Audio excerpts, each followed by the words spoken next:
And we are live.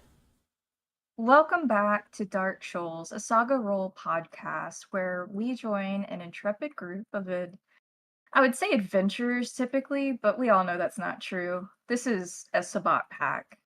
We like to do dark things in dark ways, with a lot of chaos thrown in there for good flavor.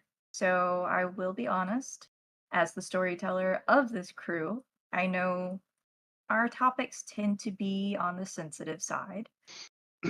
Anyone who is not for a mature audience should probably go find a different podcast or maybe something else that we run. In the meantime, we deal with blood, death, gore, dismemberment, and various other topics of similar nature that is considered sensitive.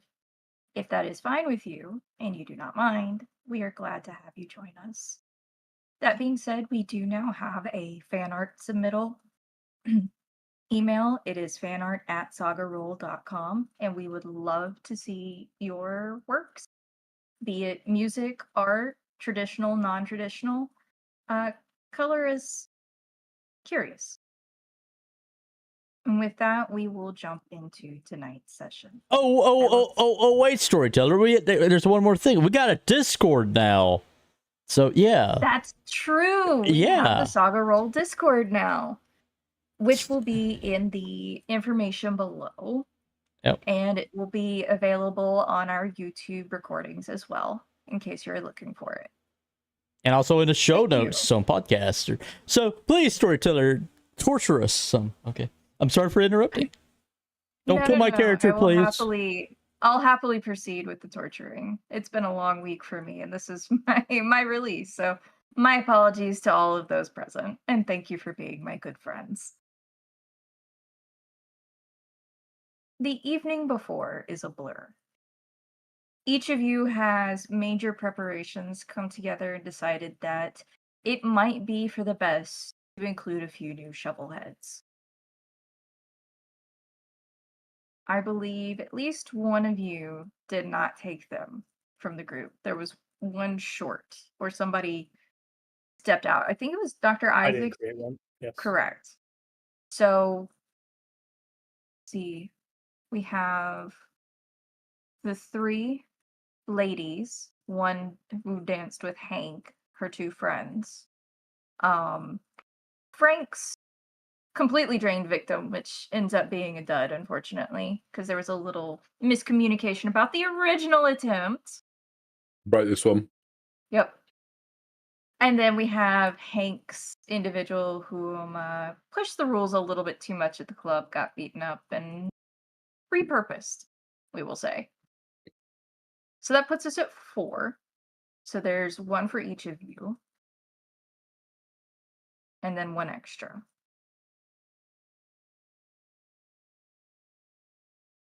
I'll eat the extra.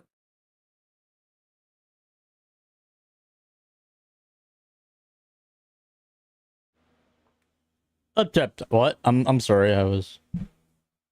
This is the evening before, by the way, just to clarify, we've not jumped to the evening of. We got leftovers. Macon. The idea was to turn these into shovelheads, not just drain them and kill them. Oh. Sorry. Okay. Do we know how to do this? Did we talk to the gardener about how we did this? Yes, you are aware of the process. Frank attempted it prior, and now you know that you need to exchange the blood at least before you finish them off in this situation, because he Got sus now. Yeah. He was working out the order of operations originally, and he has found out that if you fully drain them and then try to make them drink, it doesn't go quite as well. Okay. So Hank will have a go. With the guy that overstepped at the club. We took him out, we beat him up. Now I'm going to drain him nearly dry and then feed him some of my blood. Okay. Where do we end up having this take place? That's at the cafe, aren't we? I thought we were gonna drive. That we would drive to the office. office. Yeah. We're going to the office. I just wanted to make certain. Yeah. So you had everybody packed up at the cafe. Let's put it this way: you made to go of these individuals at the cafe, and then you took the van and Big Red out to the office to finish up your to-go plates. So Hank, you step in first with the individual he's already in bad shape from how he was handled at the club. Nothing he won't recover from, especially now. But you feel that the process has been completed. I imagine this is very impersonal for you. Yeah, absolutely. Probably don't exchange information. No. If and when he comes around, I'm going to tell him what to do. I mean, I might just kill him at the end of this anyway. So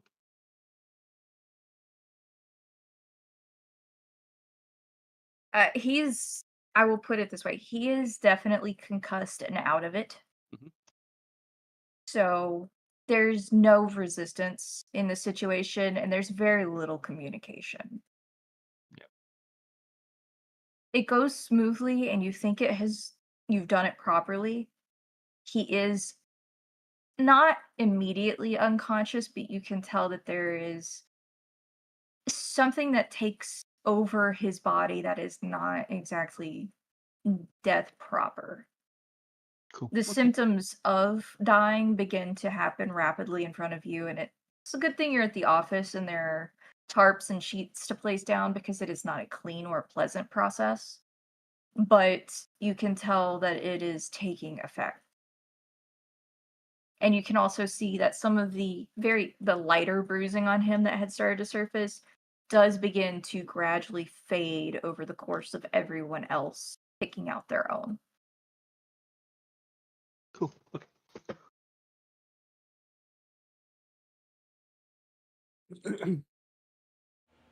I do need a feed, so I'll at least help.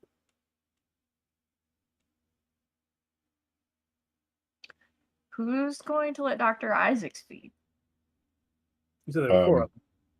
I mean, Well, I mean, if you want to have the fourth one, just wasn't sure. Yeah. well, I I'm not mean, gonna turn them. we have to drain him in order to turn him. So Yeah. One of them can be Dr. Isaacs. I mean, there's 4 of us, so, you know.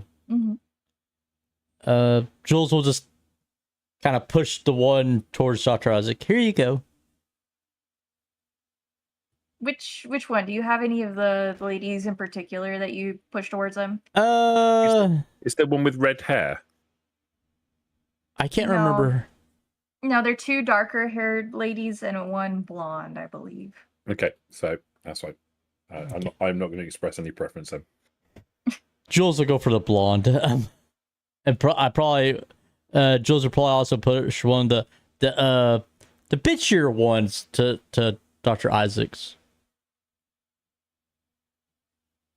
That would be one of the ones that stayed at the table. So you're taking one of the ones that stayed at the table, and Dr. Isaacs ends up with the other that stayed at the table. So the one that ended up dancing with Hank gets defaulted over to Frank. Oh, the tangle webs we weave. Point of order. Probably would be a good idea for me to make some kind of roll to figure out whether or not I do this right. That is true. I will say you'll get 2 bonus die on it, because you attempted earlier and you know what not to do, at least. The reason why I'm suggesting I might want to make a roll is because, not because he doesn't know what he's doing, but more that once he starts drinking, like it's a restraint thing rather than anything else. It's not a lack of knowledge, it's a restraint issue. Although he really isn't very bright, so He is very gifted in the areas in which he excels. yeah, and brightness isn't one of them. Eating Well, people when you're a is, like, vampire, you're not supposed to be bright. Supposed to sparkle. Oh God, okay. We need to You're off the island. We need to nickname him Rippa or something like that, you know. Rippa. Where we redo the pack nicknames. No. I just totally got that from Vampire Diaries in the originals. Oh my goodness. let's see. Let's have you make a composure resolve with 2 additional dice at a difficulty of 3, because you do have a little bit of trouble reining in your canine tendencies, as you tend to like to go along with them instead.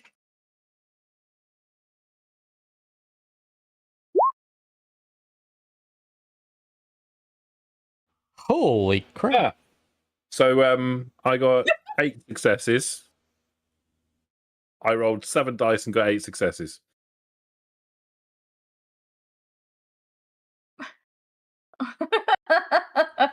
Vampire math. That's the most disappointing 8 successes that I've ever had.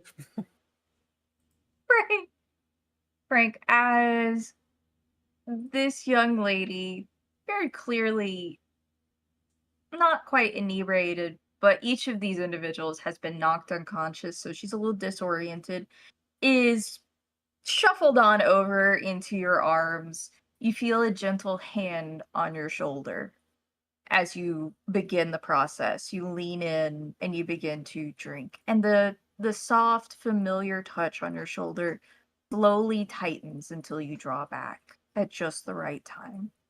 And you know it's right.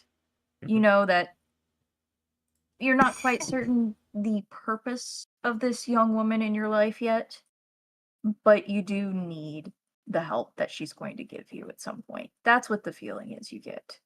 I shall glance over.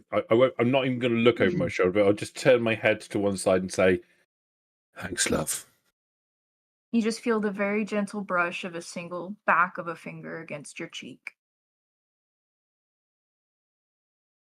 And then obviously, to everyone else's eyes, there's no one there. Yeah. And I'm talking to the air. And you're having this unusually tender moment in the office while everyone else is just business as normal. But you feel like, even if maybe this isn't fully approved, it's approved enough. You had a helping hand. Mm-hmm. You will your vitae into the young woman, and she joins the almost torpor-like state of Hank's individual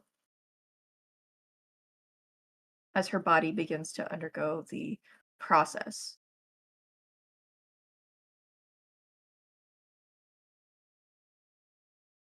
Jules. Mm-hmm. You have the particularly, you seem to be amassing the blondes, I will say, because you have Kitten and now you have this one. But you seem to have gotten the scrappy, not particularly nice friend out of the trio. And we're not talking scrappy in the fun way. We're talking, she reminds you of a small dog that thinks it's, squaring up to a large one and is going to be just fine. Oh, a chihuahua. Okay. Yes. Or a chihuahua. A chihuahua. Oh, okay. So, did she try to screw her off to Jules? Earlier in the evening, but let's put it this way, that none of them are in a state to actually kind of mouth off. You can hear her like mumbling and slurring words as she's coming to, and it's definitely an attempt to like swear at you or push you away, but there's no cognitive power backing it up. Okay. I mean, if she Jules will just look her in the eye, do mesmerize and tell her to shut the fuck up. She doesn't stop moving, but she immediately goes quiet. Okay. Let me rouse her that. Oh, I get hungry. Oh. Like it's not like V getting hungry from any roll ever. I know. I mean, this is just playing like, all those other games. This is why I'm going to be happy to be a storyteller finally. Don't have to worry about rolls in that way. Uh-huh.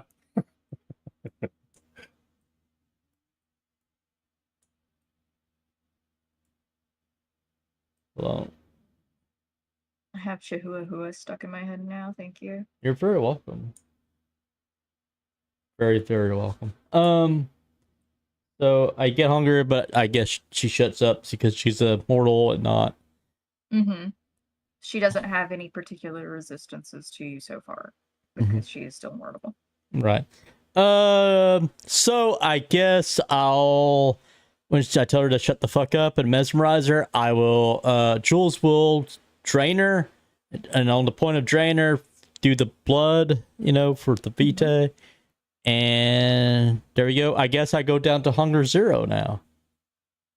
Right? Or do we? Technically, yes. So each of you who does turn 1, in technicality, you would go down to 0. Okay. I won't go down to 0 because I'm already there. Do you need me to roll anything just in case to show that I succeed, or how do you want to do it?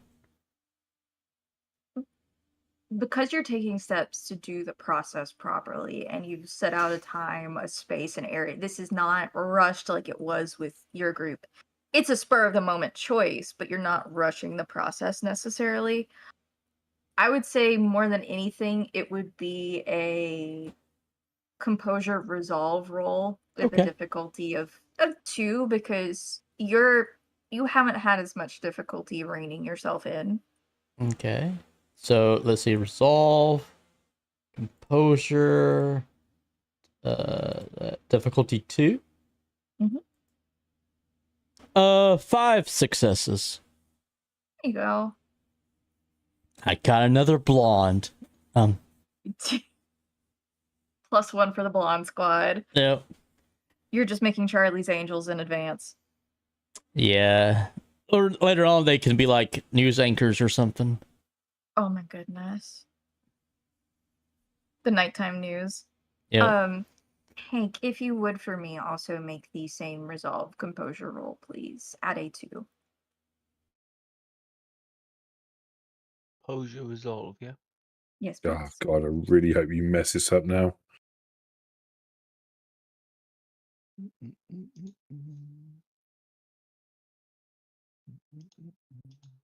But look, don't be like that. We need some. 2 successes. Perfect. 2 of 2. 2 of 2, Chris. Just the 2. Yeah, Well, that's all he needed. that's all I needed. He didn't have to overachieve. Dr. Isaacs, Yeah. your pack around you is setting out to create their first true set of shovel heads. You've been handed the extra, as it were, having originally not expressed interest in the process, but a bit of hunger. Do you change your mind at all?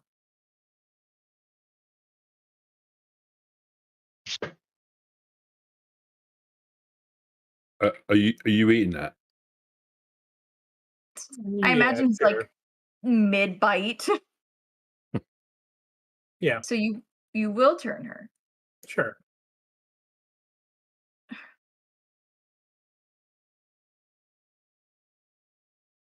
Okay. I would like a composure resolve from you as well. This one out of 3.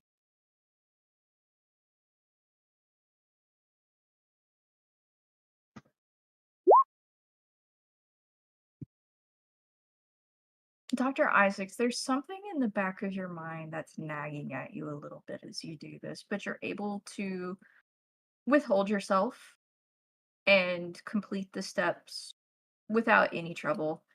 Her face, for some reason, seems particularly nondescript to you. There's just nothing about this woman that you are turning that really stands out. There's nothing memorable. It's some part of this feels almost alien or a little bit wrong, and you're not quite certain. It doesn't stop you, and it doesn't give you any particular negatives, but you can feel that something is off.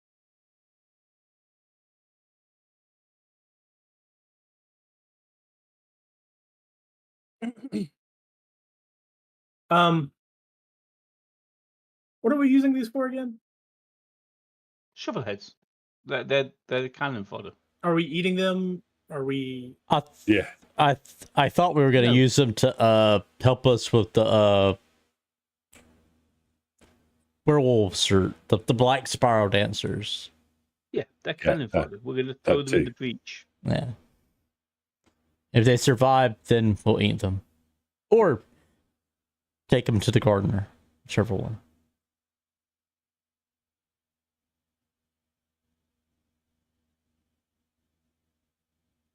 Okay. I think I'm gonna fleshcrafter. Jet. Cool. Okay. And what do you have in mind? What are you envisioning? We're gonna give her permanent claws.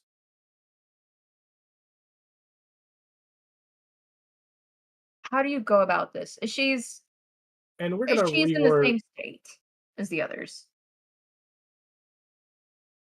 We're gonna rework some of those leg muscles to give her increased dexterity. Okay, if you would please take notes of that. You need me to roll for it?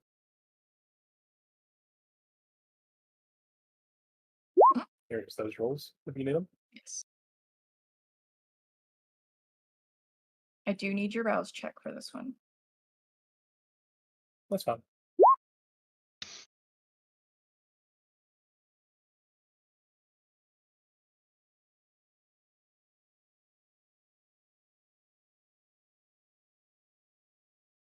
So,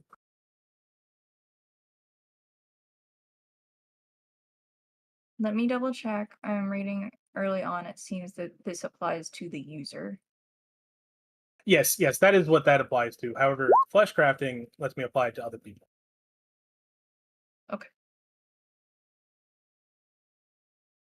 So you do not get hungrier, amazingly enough.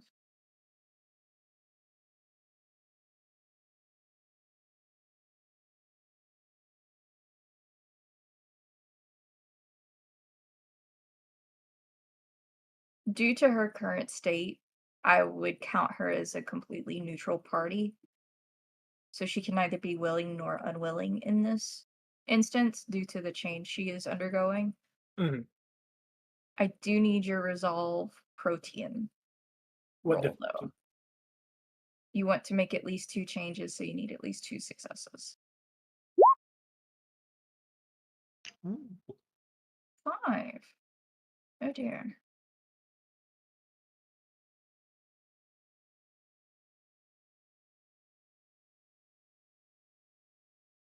So this would be light piercing weapons giving her permanent claws. Yes. So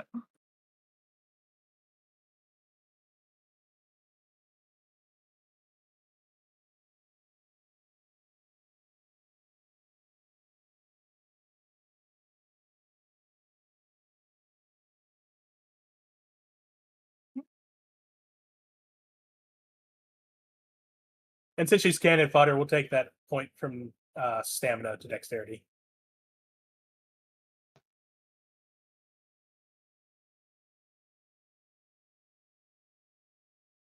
okay.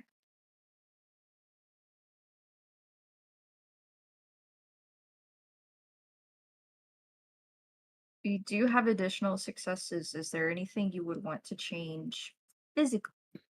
Like an appearance change or anything other than that? Because you've spent 2 out of the 5.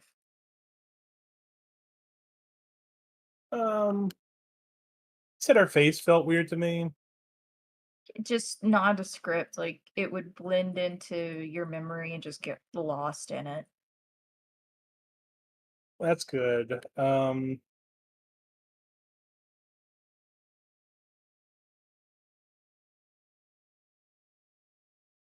It's not that she's unattractive, it's just for She you in has a forgettable particular. face.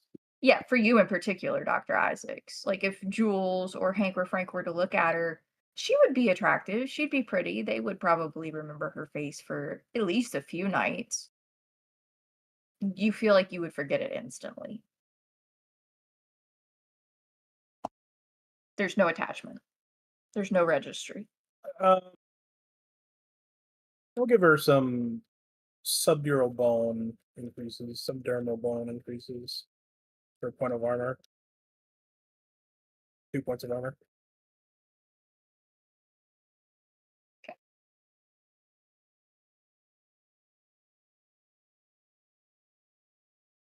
I'm gonna cackle like a child playing in the mud. What that is. The doctor's true side is coming through. Yeah, the doctor is fucking weird. All right. You spend the rest of your evening. How do you tuck them in, per se? Because when you woke up, you had been buried in very confining small pine boxes to unearth yourselves.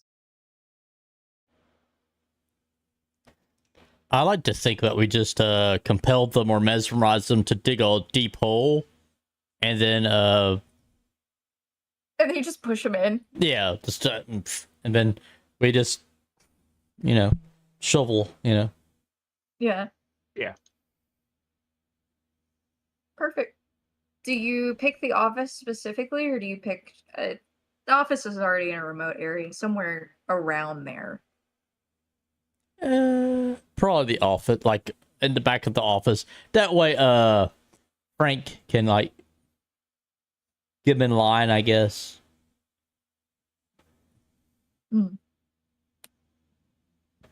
Or at least if you want to leave a note, if you're not back when they wake up, they have a note or something they could poke around the office and find. Yeah, they're that. Just stay put. We'll have some stuff, and we'll explain everything. Like the note is like, stay in the office, don't go anywhere. We'll be back with snacks and guns. You're not back before you wake up. Sucks to be you. If we're not back before you wake up, sucks to be you, but stay here. Yeah. If you get hungry, there should be a couple of rodents in the area. Nutri-rats. Yeah, those will keep them up. Oh, goodness. If you're not back by the time you come, by the time you wake up, last man standing wins. Okay. Trial by fire. You squish the M&Ms together, and then the strongest gets eaten last. Mm-hmm. Oh my goodness. I can only imagine the chaos of like not understanding diablerie, having diablerie happen, having more than one voice in your head while you're still trying to fight the others. Moving on. We totally won't add that to my plans in the future. Next season. The many voices of chaos. The duty has been done. You wrap up your evenings, as it were, spending them how you would like, and they are each pleasant in their own way. You don't feel a particular sense of dread leaving anything behind you right now. Maybe a little bit of a daunting future, but no dread. You've made proper arrangements. There's someone to take up the mantle just in case, even if they don't understand it right away, they're still there, technically. The next evening breaks. You find yourselves joining together at the cafe once more. Jackson has already prepared your usual coffees for those that request them. He's a good boy. Jules, he's not presumptive enough to set out what you might order, so he does wait for you to make your order. She'll order her usual. Now that you've had it 3 nights in a row, he might start making it for you in advance. Just in true. case. Actually, you know what? He'll ask you, would you prefer him to have this as your usual prepared, or do you want to pick each night? Oh no, just my usual. That'll be fine. That'll like save you time and me time. And that's wonderful. I can manage that. And he'll excuse himself and go hand over the order to the cook in the kitchen, another one of your ghouls for the group. Mr. Lejeune has been in contact with Dr. Isaacs, having known him prior. Your clothing is ready to pick up when you are ready to meet him at the apartment. You could either go by the campus library or you can call him direct.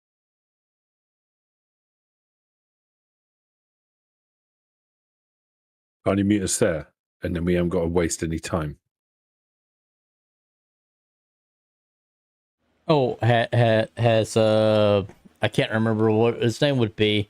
Brought the guns yet? Yes. Okay. Nothing but trouble. Let me see.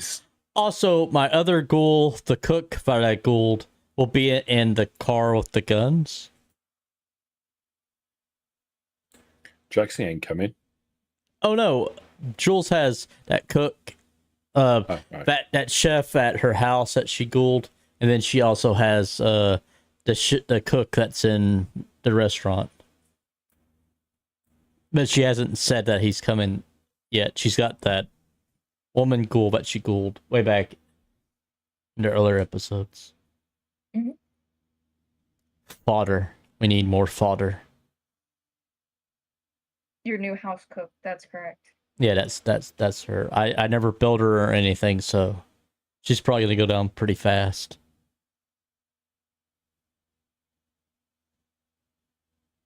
But hey, gotta be useful. I can't even remember her name, so.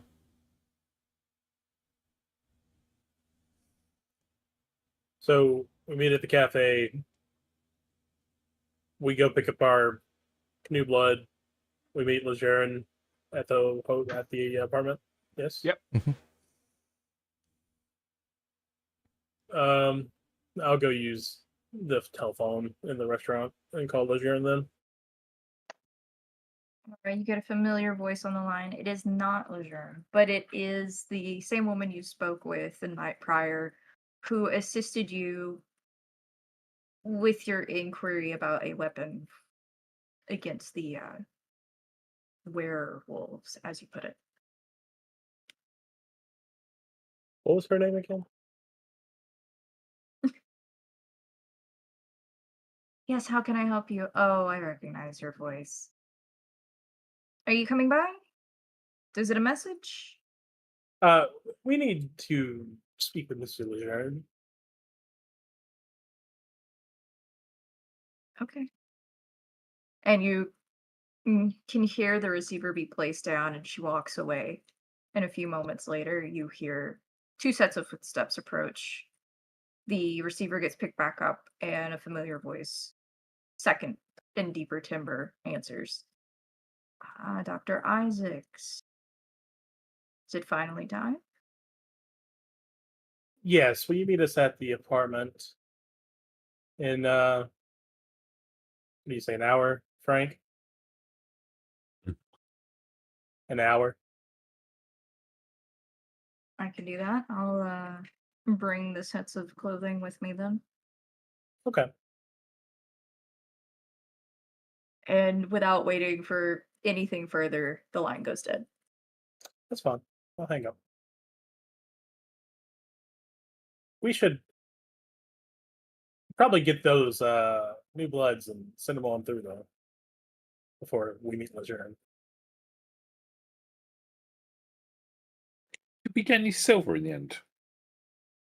Oh yeah, that's another thing that I think Jules. Yes, Jules, you had gathered up or rather, you had requested the individuals that were guarding Kitten's room previously to gather up specifically your silver jewelry. Right, all the silver jewelry in the house. That way, it can be melted down for bullets, as well as any silver, like actual silverware. Right. You did receive a decent chunk of that, I will say. Okay. You're not certain. You think it might be easier to try and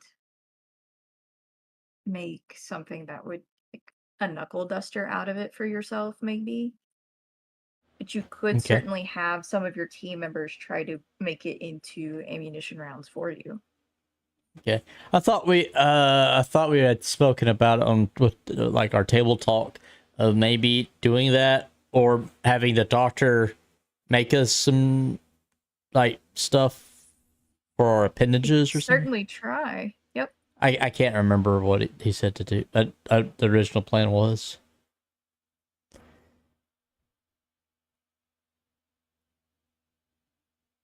So I have crafts specializing in metalwork and science specializing in metallurgy. And I think I might be able to figure out how to melt it down and make molds and that sort of stuff. You could certainly work on that in the early portion of the evening. I'm not time gating you on how you want to spend this evening. Whenever you make the call to Dr. Lejeune is when you're ready to make the call to Dr. Lejeune, let's put it that way. So you could have also worked on this the night prior because while it was an involved step to create your shovel heads, it was not particularly long. It took maybe 2 hours max. You would have had time to try and make something at the workshop.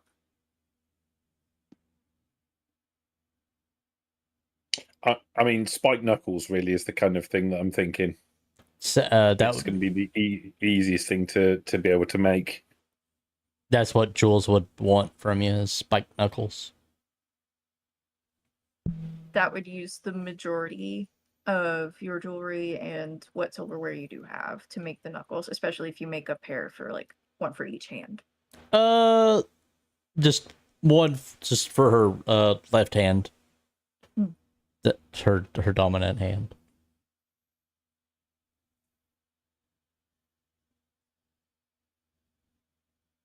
So I'm going to give you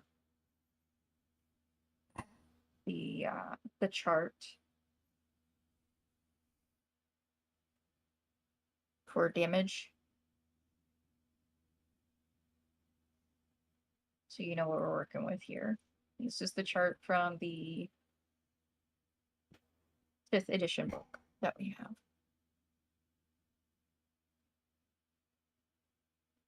And this doesn't take into account any additional damage that being made out of silver might do to, say, whom you're attacking, depending on their vulnerabilities. They would be considered light impact for your knuckles, so you get a +1 to damage.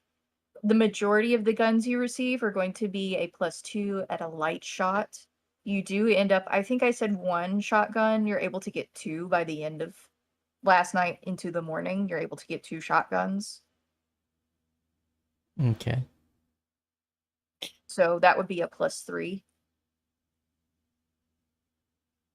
Hosty, given the fact that I'm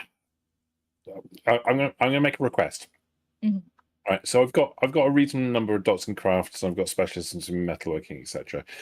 Can I, in making silver versions of brass knuckles, can I make them with like a steel or a lead core, and So then there's the heavy impact. And yeah, they're more durable. yeah, I would say so, especially because you have the materials for like rebar in the area and cast off. You might not necessarily be able to smith them down appropriately, but with your determination, your strength, you're able to manipulate them to make it at least a core across the top of the knuckles. Yeah. I don't think I'm going to have the setup to be able to melt steel and cast steel, but I could take rebar and bend it into the right shape to make the core, and then cast and then pour the silver over the top of it so that it's got more of a structure and it's sort of heavier than it would have been if it was just silver. Also give you the benefit of, with your specializations, that you're able to trim it down at least a little bit so it's not quite as clunky for Jules to use. Yeah. It might allow us to stretch the amount of the stretch of silver over multiple as well. Mm-hmm. Yes, because you're not having to create the entirety out of the silver at that point. That would work. Mm-hmm. Okay, so +1 for the knuckles and +2 with the shotguns. Correct. And with the core being stabilized, I'll give you a +2 on the knuckles. Okay, +2. That's only versus werewolves? Correct. Okay. +2 versus werewolves. Okay. +1 versus essentially anything else. Okay. That would be also the firearms, right? Correct. Firearms. How many of those knuckles can we make?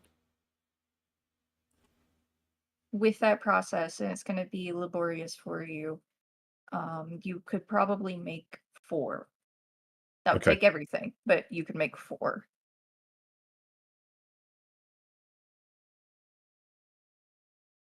Well, I want to make sure the Jules is covered.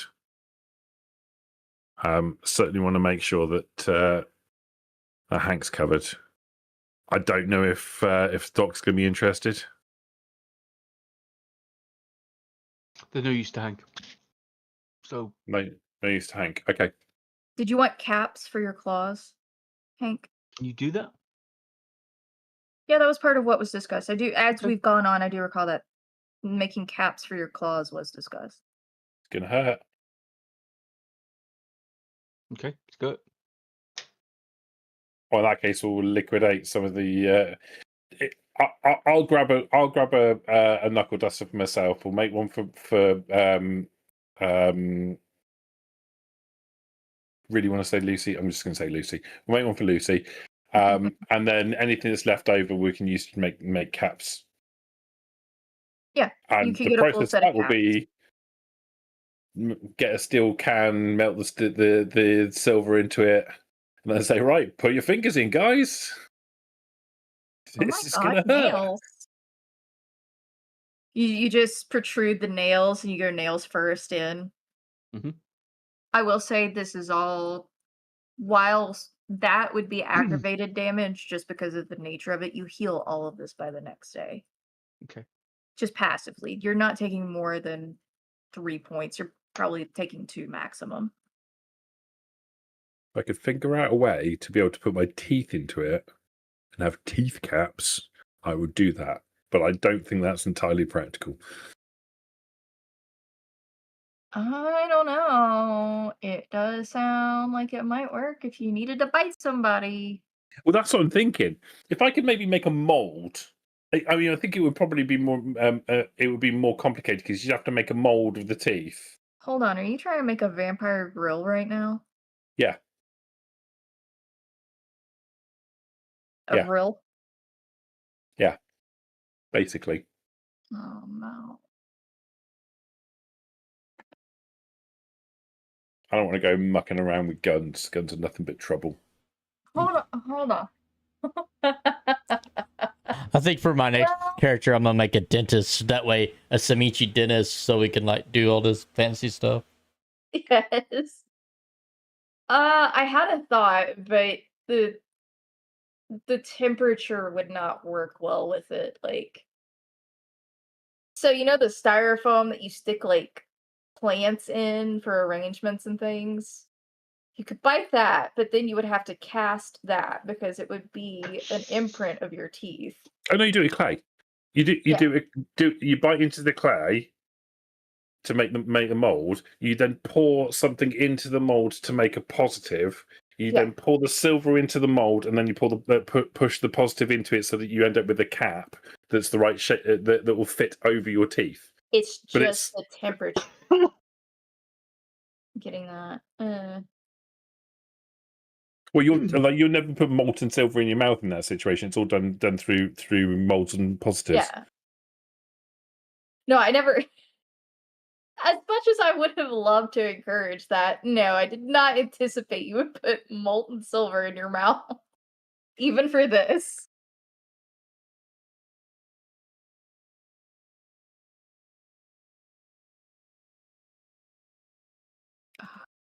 Something like that, I reckon. Little Shop of Horrors, such a good movie. Shiny and Chrome. Yeah. For your silver spray paint with actual silver in it. Well, silver is fairly malleable when you have it very thin. So you could attempt to do silverwork on your teeth while it is quite thin. I mean, I'll give it a go if we've got enough left over. Yeah, you'd have enough to mess around with at least.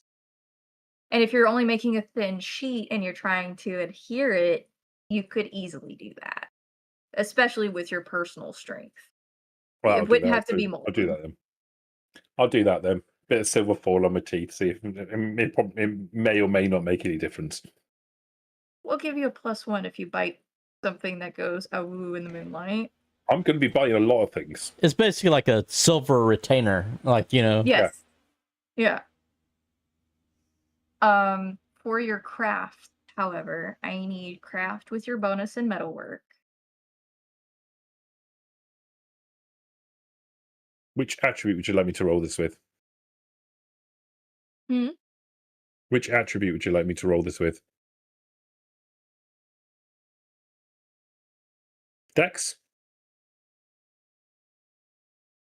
I would say strength for the knuckles. So you're making 2 for Jules, right? And then 1 for yourself. Yeah. And then craft. So that's 3 of that. We'll just do 1 roll for it though. Okay. Added difficulty, we'll put 3 since you're making 3 of them. Okay. Let's see. That's 7 successes. Oh, excuse me. I know, right? It was so shocking I sneezed. That is a wonderful set of successes. The knuckles come out far better than you anticipated. You're actually able to manipulate them to where they're comfortable to wear, easy to hold as you use them. They're not traditional knuckles, but Jules, these are pretty well made. She'll look at them. She'll look at them and like do that and be like, groovy. Like, I'm sorry, I couldn't resist. I love it. In fact, Frank, if you want to add a little flair for her, you're able to any gemstones that came out of the pieces of jewelry. If you're not saving them, you can like set them here and there across them for her. Okay. So Might 2 engrave being the word down. Lucy into it as well. Oh my goodness. And she'll look at it and be like, still like, groovy, radical, wicked. All right. Maybe For the nail. Oh, go ahead. And when she sees Lucy, she's just like, it'll do. Like, It'll do. For the nail caps and the silver retainer and anything requiring finesse, we will do dexterity craft with your metalwork specialty. And we'll put that one as a 3 as well because you're trying to do a little bit.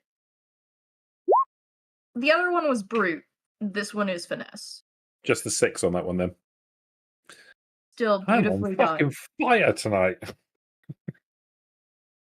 Beautifully done. Hank, you receive some fantastic nail caps. The damage from these is quickly healed, at least the superficial damage, and then lingering damage. As long as you don't retract your claws, you think these will work fine. Even if you retract your claws, you'll probably be able to fit these back on because they were created to fit exact. It just might be a little snug. It's like the old porcelain mask thing, isn't it? Mm-hmm. Jules, do you go for tips too? probably not. Okay. But you know what? What the hell? If we got enough material for it, let's give like, you know, give her a little retainer. This. All right, so instead of going for nail tips, you go for a retainer. Yeah. After you notice Frank making his own, and it's a little bit of a crude process, but it gets the job done. And with your own strength or Frank's, whomever you trust to do this, you're able to mold it into place and more or less fit to your teeth. I'll go with his strength. All right, you get my hands in your mouth for a bit then. That's fine. I mean, you know, I put possession bejeweled silver knuckle duster with the name Lucy on it. So. Mm-hmm. All right. You have major preparations. You are able to pick. The guns are dropped off with you the next evening, Jules, and you end up with a good number of lighter caliber handguns. I would say enough for each of your ghouls and probably each of you to have one, and then you have the 2 shotguns. Okay. You don't have any specialized ammunition because you used it on your melee weaponry and your retainers. But you probably feel like this might be a... Let's put it this way. You can reuse these. You couldn't reuse the rounds. Right. That's more useful. Also, I almost called her Lucy. Jules will probably have like the retainer on when she's like going to sleep in the daytime. That way she doesn't grind her teeth. Aww. That's kind of adorable. Getting used to it. Mm-hmm. I mean, I imagine she quite likes it. It was made specifically for her. You pack up. Do you have Jackson join you? Or you have your ghouls join you, right? No, if I see Jackson, I will say to him, "We're going to battle tonight, Jackson. We might die." And that's probably it. He looks at you like full in anticipation. He's like, "Am I going?" He would just look at him and say, "Yeah, we're going to battle. We might die," and then he'll turn and walk away, and just leave it entirely open, like leave him with questions. Jackson is very clearly confused, and he looks at the table like, "Am I supposed to follow?" So you turn around as you're probably packing up everything, getting into Big Red to head out to the office to collect your new shovel heads, which you anticipate are either waking up at this point or have already woken up. And you turn around and you see Jackson standing at the back door. The cook is already joining you because Jules, you're bringing your ghouls. Right. Correct? Jules is bringing both her ghouls. Yep. Yeah. Oh. So you have do the cooks have any? I imagine like any weapons that the cooks can carry. She'll like say grab them, knives, any kind of stabbing weapons. You'll need it. So the cook that usually works at the cafe just grabs the butcher's block and brings it with him, so he's not having to handle like loose knives. And the one from your home has a butcher cleaver, as well as one of the light handguns. Not out of the ones that you were given, but like their own personal light handgun. Okay.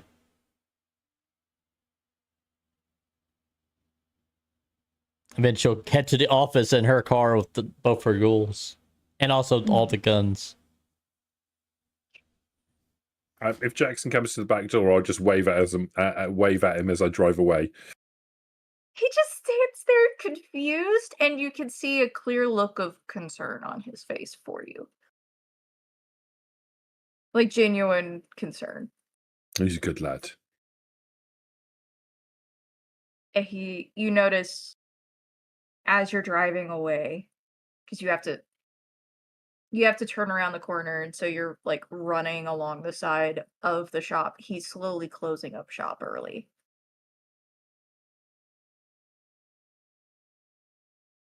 So if you die, can I have him? No, but if I die, he can have you. So if you die, can I turn him then? All right. Okay. Jackson, oblivious to all of this bargaining, as he is intrepidly closing shop, worrying for his new... He can't quite call you friends, but he feels a sense of camaraderie there, having seen you every night consistently for the past few weeks. If you die, can I have your van? Sure. Nice. I like to imagine Jules probably kissed Romero goodbye and said that she has business to do and she might not be able to return. And then, give my best to my father and brothers, and then drove away, probably told him like, be happy, or something, like, or have a good night, and then left with the cook. Do the thing that we used to do where have a good night. Yeah, you can interpret that however you want. The chaos. Make them have a good evening. Yes. Yeah. Hey Hank, if I die, you can have Big Red. Oh, thanks. You look after her. What do I get if y'all die? You can have my haven. So I can have the office? Yeah, you can have the office. Oh, Yeah. okay. Well, you can have whatever you want. I don't really care. I'll be dead. True. I'll be with Miss Sarah and with Lucy. Well, if Have I a goal in the hospital, it's all yours. Oh, okay.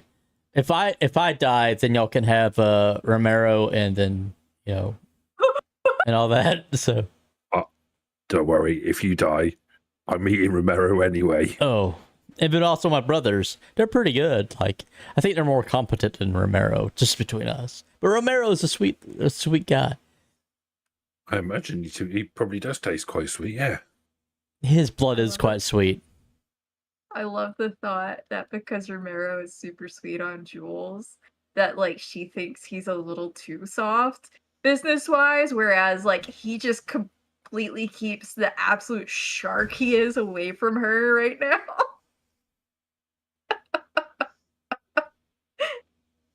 I just love the thought of that. Usually how it goes. You make your way outside of the city and head towards the office, and as you pull up, you can tell that it is open. It is wide open, and you hear a couple of sounds, like things being tossed around inside coming from within. Jules will tell her girl, stay here. I'm just going to go in. Same with Jules. Yep. I mean, we can drive in because it's like a big space, isn't it? Yeah, you've combined several. Yeah, just drive in. You have enough space to get Big Red in, but it's a little bit tighter at that point. It would definitely block off the exit though, especially with you and Hank getting out. Okay, that's fine. I like to imagine Jules will like pull up to still be the only outside so she can go in, but with Big Red parked there, she'll just park outside of it and then tell them to stay, then walk in where everybody is. I like to imagine since you could drive in, there's an opening that you could just walk into. Kind of like a carport to a degree. Mm-hmm. Inside, you see caked in dirt the two darker-haired young women who are very clearly like rummaging around trying to find something to use as a weapon, anything to use as a weapon. The man that you knocked unconscious, Hank, and took for your own, he seems to be in the corner fumbling with the note and just kind of rereading it in a state of shock. Okay. And you don't see the young blonde anywhere.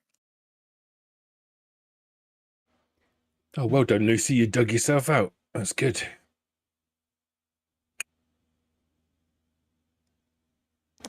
Jules Everybody freezes. Yeah.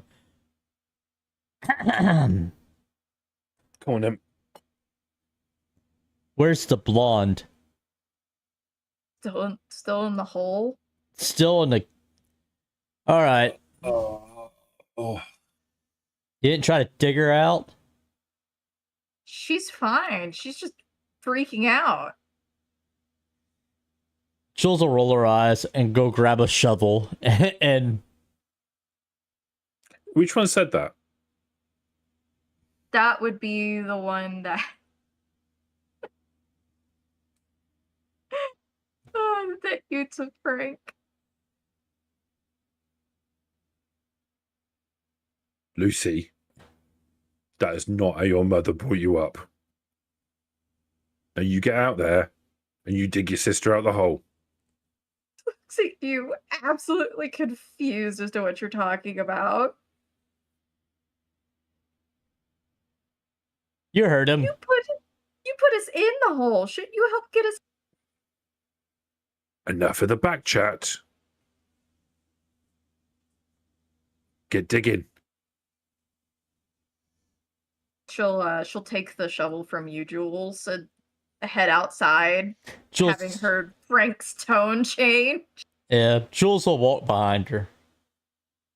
She's Very, very disappointed in you. Very disappointed. she's not even covered in dirt. She's just having a fit. Oh? Yeah, like you walk back there and there's very clearly no need for the shovel. Like you didn't pack the dirt down or anything. They were easily able to, way easier of a time than any of you had. To dig themselves out, and literally she's sitting there half like her legs are in the dirt still, but it's very clearly like churned earth, so she could easily get out if she wanted to, and she's just crying bloody tears and muddy streaks down her face. Like, Oh, kids today. In my day, we had to dig ourselves out of a coffin. Lucy, air quotes Lucy at this point for you, Frank, just motions to her and goes, "See? She's fine. She's just having a fit." All right. I apologize. Jules will look. Jules will look at the blonde. Are you quite finished yet?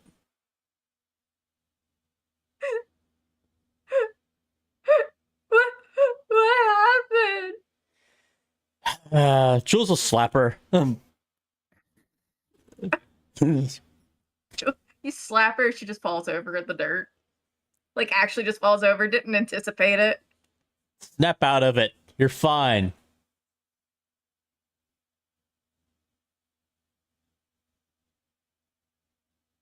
She starts to try and pull herself together.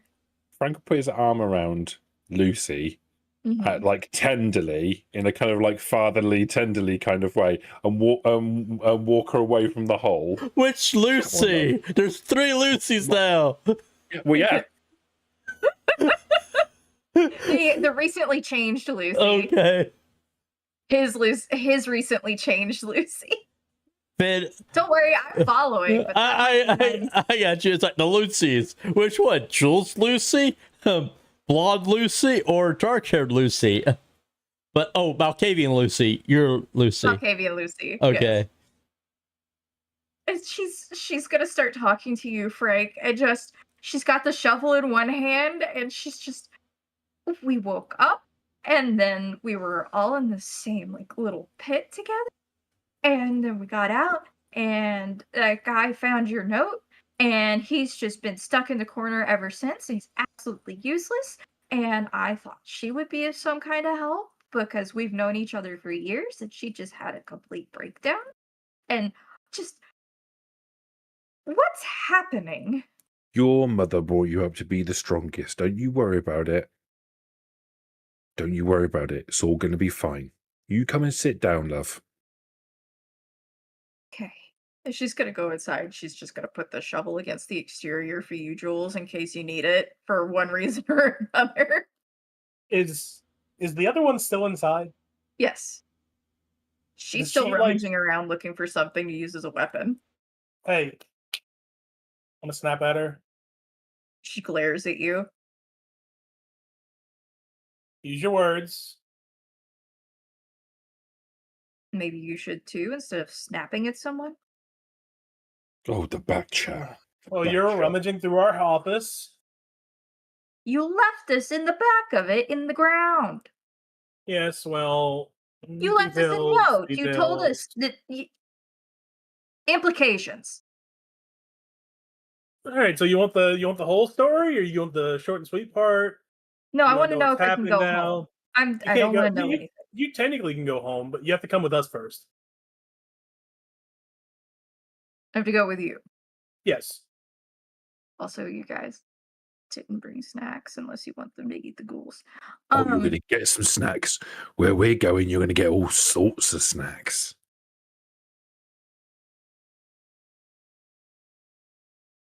I guess none of you have shot or stabbed me yet.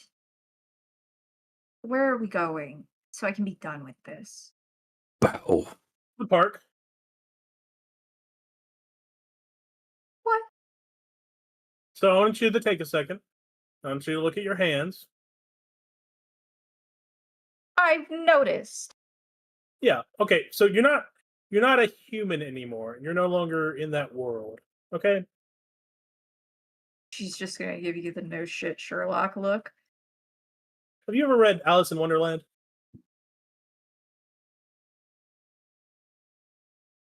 I've heard of the story. It's kind of that kind of scenario. I don't feel very magical or happy right now. So can we skip to the part where it starts to make sense? All right. So This we is the killed you. one that had danced, by the way. I thought the blonde one danced. Very lots of back chat going on. I don't No. approve. No, I'm sorry. That was Lucy. Malkavian Lucy is the one that danced with Hank. Oh, okay. This is the bitchy one. Yes. All right. So you're no longer human. You're you're not necessarily magical. You could be, but we'll see how that goes. You're now a kindred. And in layman's terms, that means you're a vampire. Like, have you ever read the Dracula books? Maybe in high school, maybe in senior literature. It's like that, but better. She's just giving you a deadpan stare. Look, what I need to know is what I need to do. All right. So you can't eat normal food anymore. You have to drink blood, and we're going to go get some. You're now one of us.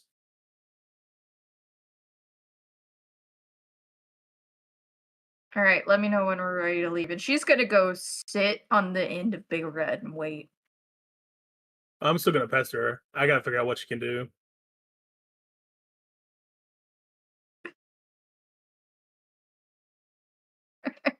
The man, by the way, Hank, is still like sitting in the corner, just 1,000 miles staring at the note in his hands. Okay. Your I'll one's just broken. wander over.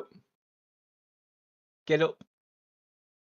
He'll look at you, recognize you, and immediately stand up. Stuff. Right, here's how it works. You're coming with us. You're getting into a series of fights. If you survive the night, we'll have another chat. You might just live forever. Any questions? I'm Love kind of it. hungry. Kind of hungry. We'll sort that out as well. Okay, follow me. And through putting the fear of Cain into him before you even turned him into a Cainite, he will. This is how you do it, you see. You make them scared shitless of you when they're human, and then you turn them. Ours seem okay, Hank. Well, yours got a lot of back chat. Mine hasn't, put it that way. How's the blonde doing? Is she finally collected herself? She's not sobbing anymore, and she's like brushing the dirt off of her legs and is kind of standing up. She's gonna take off her heels because clearly they're not working in the dirt. So, what's your name, Blondie? Vivian? Well, Vivian, my name is Jules. We met before, remember? Yes. Well, you're a vampire now. Congratulations.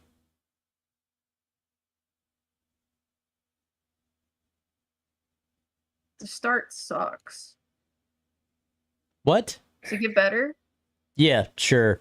Are you hungry? Yes. Good. Come on. We'll hose you off the water hose. I think that'll help. She'll... She seems to have cried it out at this point. So, Vivian, I'm your sire. Do you understand?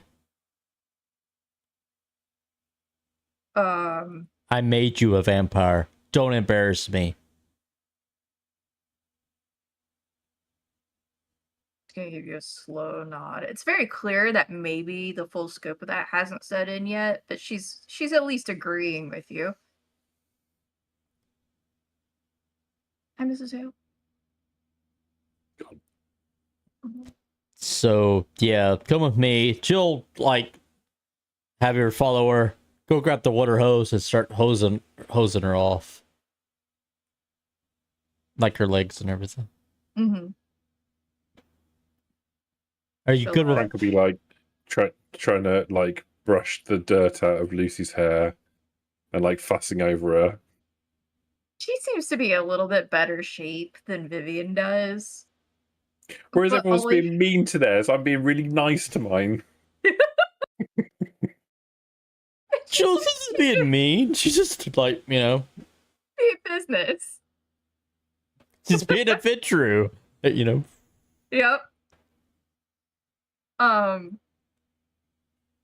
Malkavi and Lucy is gonna look over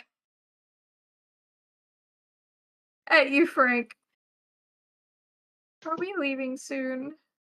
Yes, love. Pretty soon. Okay. What do I have to do when we leave? There's gonna be some fighting. Oh.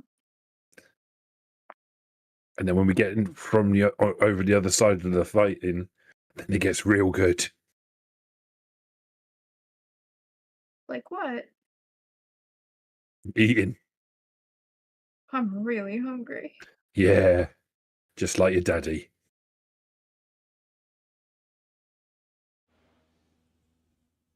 There, that'll do for now. She'll finish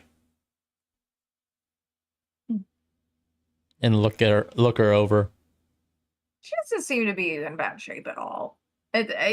Despite looking like a drowned rat at this point, she's fine. She'll get a. She's not making a peep about it either. She'll get a washcloth and wipe the blood away. Here, clean that. When you cry now, it doesn't just mess up your makeup, but also you cry blood. Oh. Thank you. And you can see like she goes over to one of the vehicles, like rear view mirrors and like side mirrors, and starts like wiping off the blood that she sees.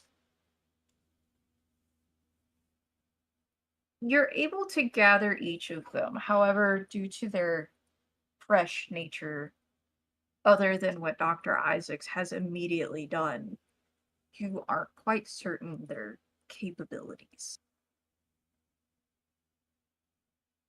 I will say this, they are a generation below you. None of them are thin blood. So you don't have any of those. You each have one of your own.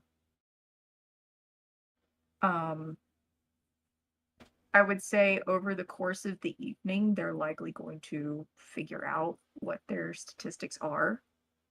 So it's very much going to be like a bunch of gangly newborns trying to help you.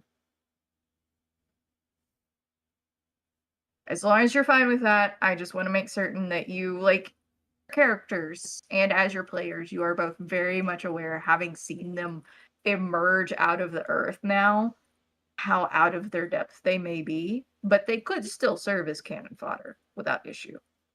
Yeah, Jules already thinks hers is stupid and needs to die, so she doesn't really care. My lord. And Hank hated it anyway, so Hank hated him more. Beat the shit out of him. And now he's a vampire, so he still hates him. So, the chance of him surviving is slim to none. So for the ladies, they are more dexterity, charisma based. I will say that. Hank, for yours, he's similar to you, but not nearly as strong. So what he lacks in strength, he probably made up for trying to be a pretty boy. None of them are particularly strong in wits. However, I will say that Lucy has a decent resolve. Vivian clearly has a low composure.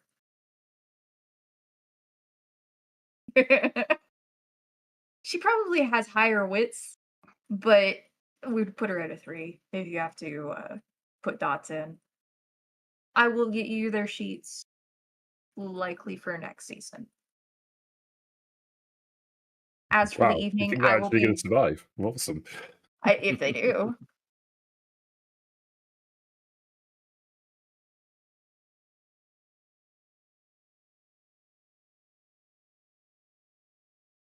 Okay, over to the flat, yeah? Yeah. Go. Dr. Isaacs, yours has stopped responding, more or less. She's gone quiet. She's just sitting and waiting until the rest of the group gets together. That's okay. She's getting in the van. She'll get in the van, and the rest of you will make your way over.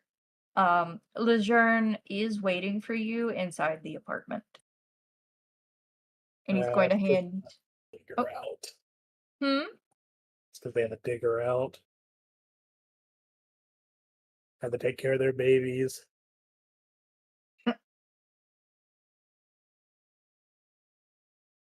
Mr. Lejeune will hand each of you a backpack.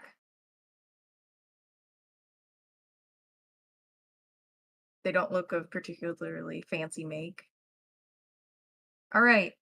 I see you have a good number of extra individuals with you. Don't let them touch you. Or do. That's not really my problem after this. You're that kid. You can touch each other because I knew that you would need to. I'm able to touch it because I had to make it. I couldn't add anyone else. I didn't know about any of these. That's not on me. When you're done changing, he shrugs. Let me know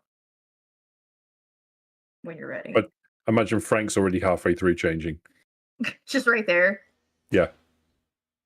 Jules will go take the clothes and excuse herself and get changed. Her old clothes, would they fit Vivian or be close to it? Yeah, I would say decently close. Close enough that Vivian could wear them without a problem. They might not look as good on her, but... It's fine. After she's done changing and everything, she'll take her clothes and hand them to Vivian and just, here. Thank you. Frank would do the same thing with Lucy. Because I have some clean clothes. Here's some clean clothes. They'll be 10,000 sizes too big for you, but who cares?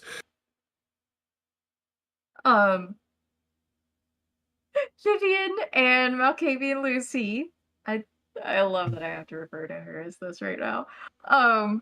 Enter the bathroom together, get changed, and when they come out, Vivian definitely is an attractive individual. She doesn't have the same proportions as you, so the clothes don't sit quite as nice on her, but she doesn't look bad at all, by any means.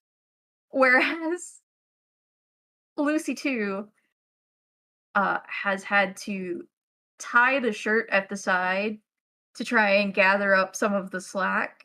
The pants are way too large, but you had a belt, and it seems like she's made an additional hole on the belt to try and gather them together for her proper size.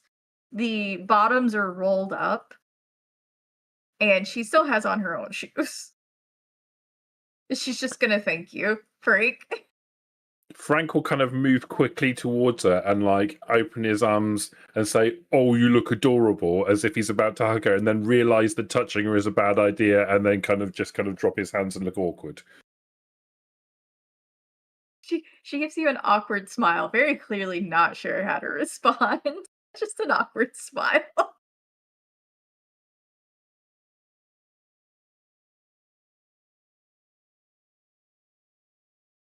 That's probably for the best. Dr. Isaac put on my scrubs. Okay. Dr. Isaacs, your +1 just looks at you expectantly.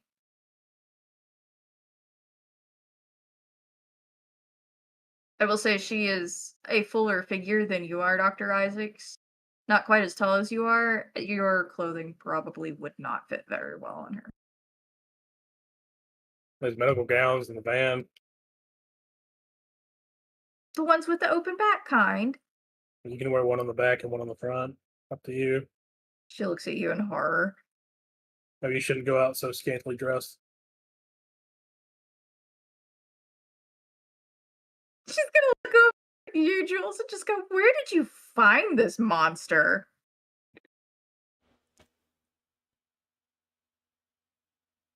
We just kind of found each other. Meanwhile, Frank is plaiting Lucy's hair in the background. I mean, where we're going, you might want to just go naked. It might distract them for a bit.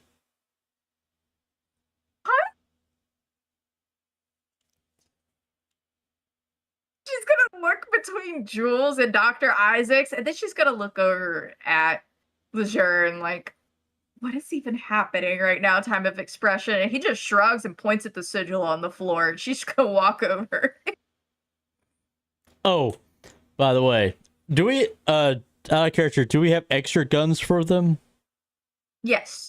So you had enough for extra. You didn't designate how many you wanted. So if you put it this way, you have at least 3 additional light handguns. You have the 1 additional shotgun.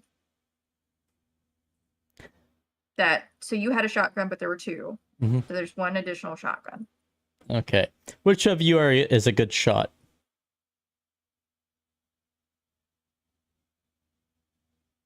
They're all from the south. They're probably all good shots. Hopefully so. All right.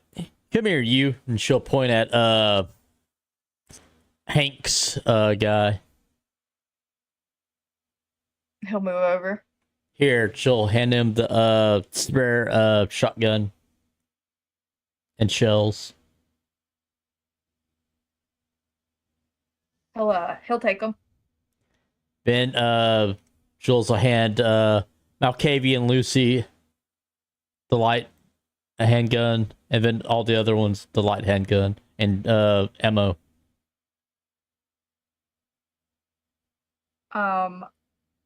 I will say this, it's very clear that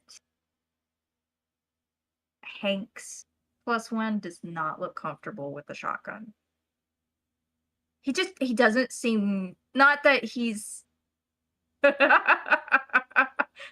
uncomfortable around guns. It just looks like he doesn't have experience using this. It's real simple. You point that end in that direction at what you want to kill, and you squeeze that bit. It's real easy. I'll hold on to that if you want me to. She'll just take the shotgun away and give it to her Vivian. It's Vivian. She'll just like, when she hands it, are you comfortable with You this? hand it to Vivian and she pops it open and loads it. Good. She'll hand him the dainty little light handgun. He would seem offended. Bit like his handbag. Yeah. He would seem offended, but he seems more impressed that Vivian actually knows how to use the shotgun. He just accepts the handgun without any fuss. It gives you an awkward smile, Hank. Now remember, ladies, when we get to the other side, anyone who's not on our side needs to die, okay? No talking? Oh, you can talk as much as you like, I don't care. Just make sure everything on the other side is dead. How are my ghouls looking, by the way? One is in a line cook outfit and one is in like a professional home chef outfit. So like one has the nice white pressed, look with a white apron tied, and they have a butcher's cleaver in their left hand and they have a handgun in their right hand. That's from home.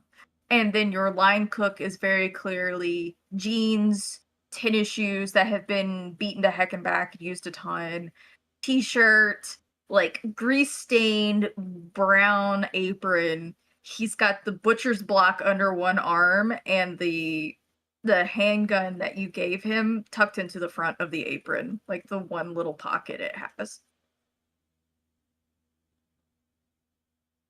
Are y'all ready?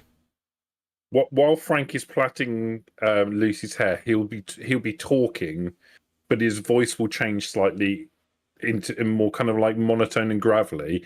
And what he's saying is he's talking about like reminding them to cover each other, make sure they're outside of each other's field of fire, like talking about things as a soldier would, like a sergeant would talk to the troops when they're about to go into battle.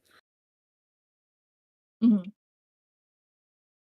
But at the same time, he's still kind of like fussing over Lucy and like he's distracted. Perfect. So you get a rousing rally from Frank, but it's very clear that his heart is opposed to where his mind currently is as it returns to his past. And I imagine you were sending the ghouls through first, correct? Correct. And your shovel heads? I think so. You don't have to send all of them through. See, comfortably, you have 2 ghouls. You have 6 total. You could probably do 5 and 5 comfortably on the sigil.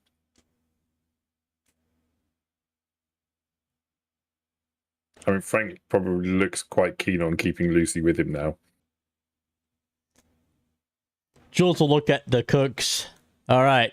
Just treat anything on the other side like you're going to be preparing them for me. Understand?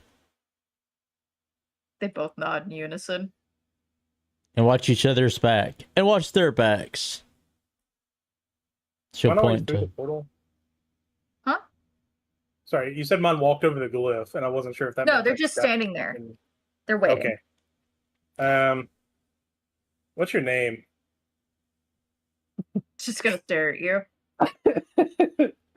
This is the point you ask her name. She looks at Frank. Thank you.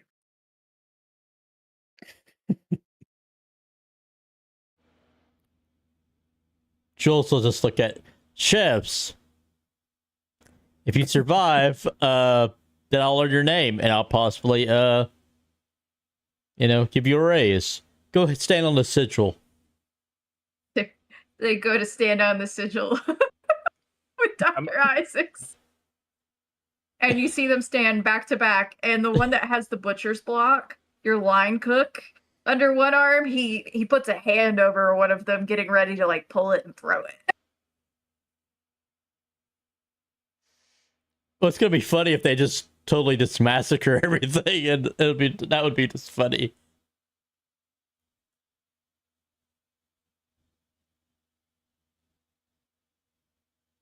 Hank, figuring out where this is headed, yours is also going to move over on the sigil and Cool. place his Okay. back towards the others.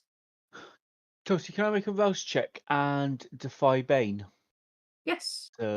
Fortitude 3 power allows me to convert 3 points of aggravated into not aggravated. Do you currently have damage? No, it's you. You just prepare mean in going advance. forward? Yeah, Okay, for this game. I was gonna start doing the preparations as well for the fortitude. All right. Well, how about we take a break here? Okay. And then when we come back, we'll get all of the rolls out of the way Okay. and finally see what's on the other side of this sigil. All right. So, Cool. quick break, and we will be right back.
right, welcome back.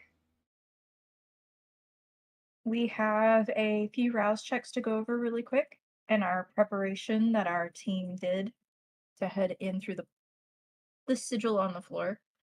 Jules has activated several items. Jules, if you would like to state those really quick for us. Sure. I believe Define Bane, Shatter, and Prowess from Pain. Thank you. Also, we had... sorry. Go ahead. In the future, do you want me to tell you what skill attribute I'm putting up? Yes, please. Okay, I'll tell you whenever it starts. I think it's gonna be strength or stamina. I haven't chosen. All right, and then Hank, you also did a rouse check. 2 rouse checks, so Defy Bane again, and Feral Weapons. Perfect. And for Jules and Hank, they passed all of their checks with flying colors. However, our dear Frank did not pass all of his. He is slightly hungrier at one point. Frank, what did you activate? I activated toughness, and then I activated typhonic maw as my shirt split open and my jaw opens halfway all the way down to is it the middle of my chest? Yes. It folds open with razor-like teeth and a Just weird, ringing around. Weird proboscis-like tongue that kind of Clive Barker style. You see Mr. Lejeune standing on the opposite side of the room now. The corner where the telephone used to sit that you and Dr. Isaacs were stuck in for a bit. And he's just watching you. There's a difficult to read expression on his face. He doesn't say anything. And then as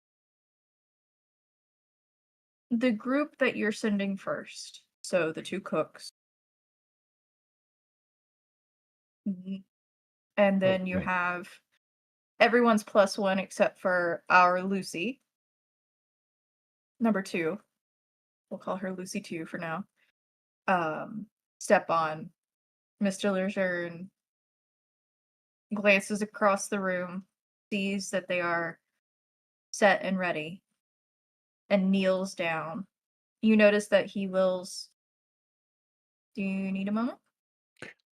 No, I need to know the rouse check because I forgot I was. I'm also doing Unseen Passage as well. I'll just roll that while you're talking. Okay. And another success.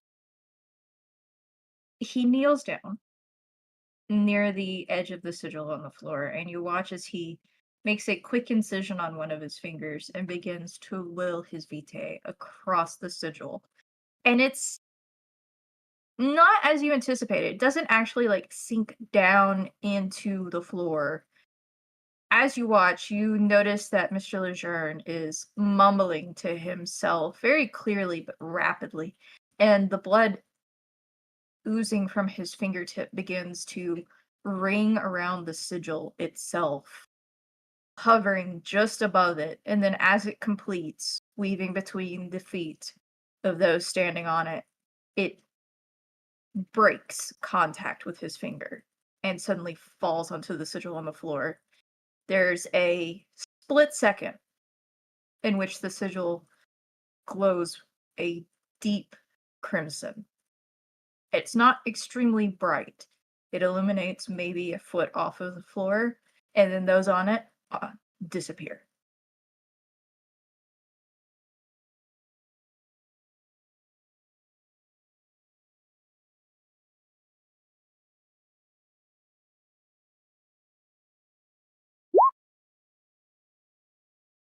Mr. Lejeune is going to stand up, run his other hand through his hair, pushing it back a bit, and then look expectantly at the rest of you. Okay, step forward. There's the slight downside of using Unseen Passage. I'm going to step forward and no one's going to realise that he's doing it. You're... Let's say call out if you're ready, but you're using the silence, aren't you? I'm also using the silence, so yeah, just like Frank disappears. Maybe he's there. He's there. All right. I imagine that you're next to Lucy and probably Jules. So you have Jules, you have Dr. Isaacs, you have Hank, you have the invisible Frank, you have Lucy too. And if you tap Lucy, she's just going to motion that you're ready for the others.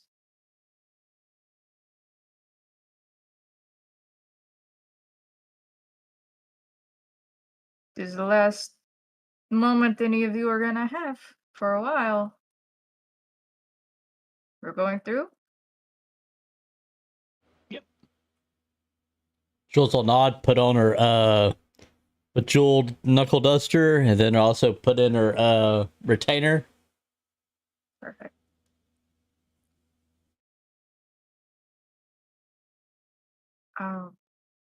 Dr. Isaacs, are you activating that now or once you're through? No, we're going to activate it later on.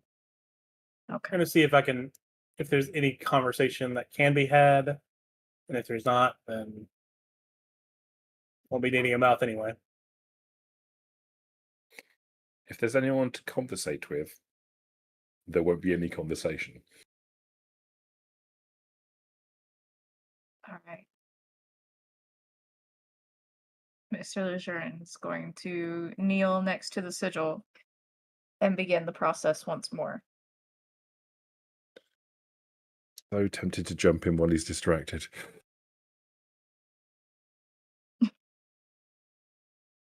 Easy, Frank.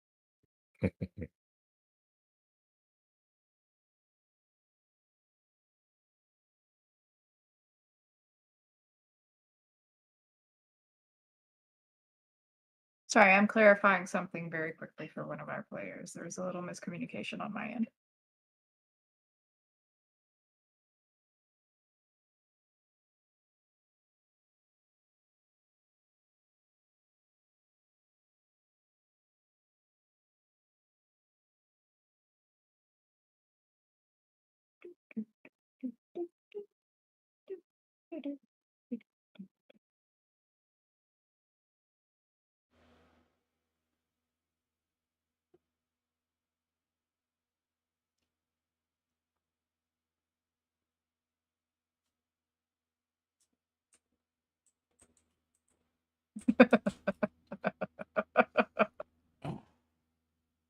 Okay.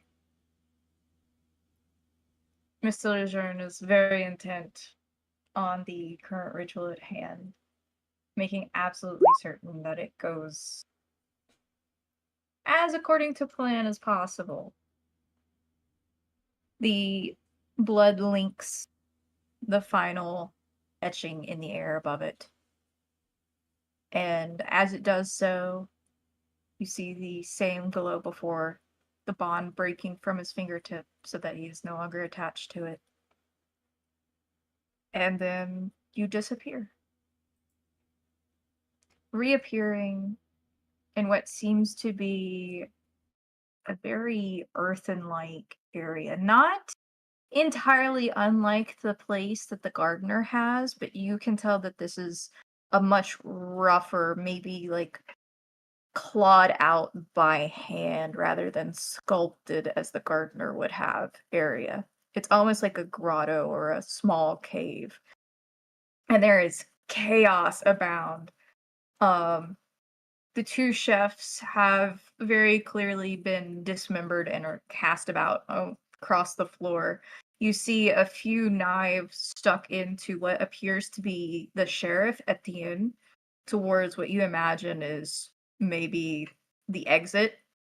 Trying to gather your bearings very quickly.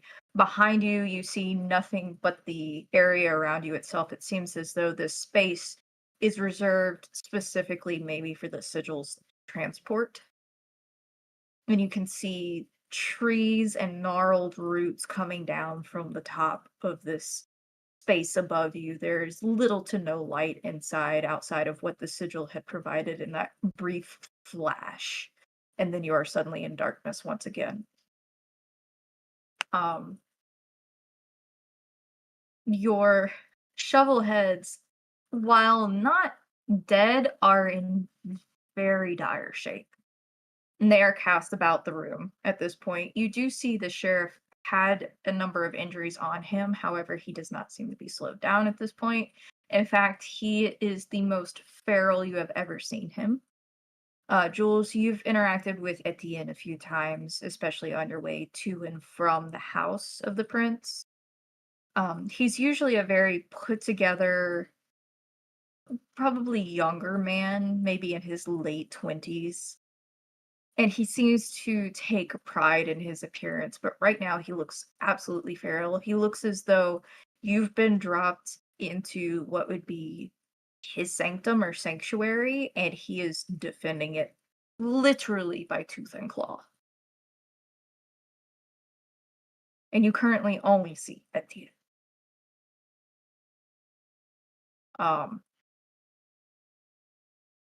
As everybody present, I need you to make a wit awareness roll for me really quick. So what you gather in the moment that flash goes off, for those of you who do not have Eyes of the Beast.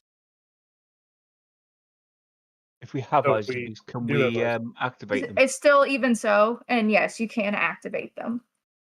Um, And then you want a wits awareness, yeah? Yes, please. Add a 3. Okay. the write-up for Typhonic Moor says she suffers no penalties from darkness while her tongue is extended. Assumedly because it's cheap, because the tongue is like tasting the air. I don't know if that makes a difference. This would be much more visually based. Cool. Like you can sense what's going on around you, but this is a very specific visual based cue. Is difficulty 2 or 3? I'm sorry. 3. 3. Okay. 1 success. Also, I got Eyes of the Beast. I can activate as well. 3 successes.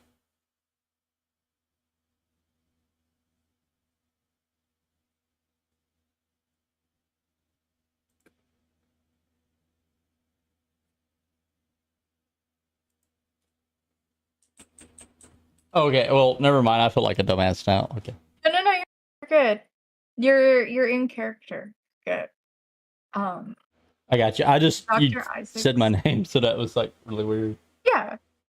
No, that's because I was leading into this intentionally.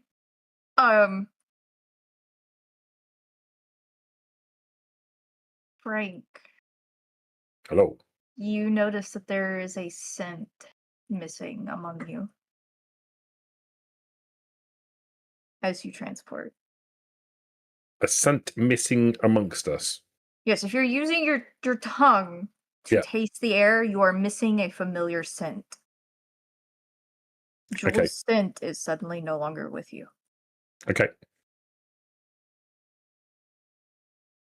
Okay, fine.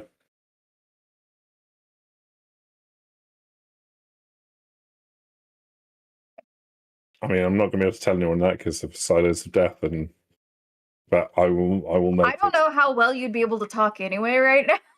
I mean, yeah, that's true. It's a good point.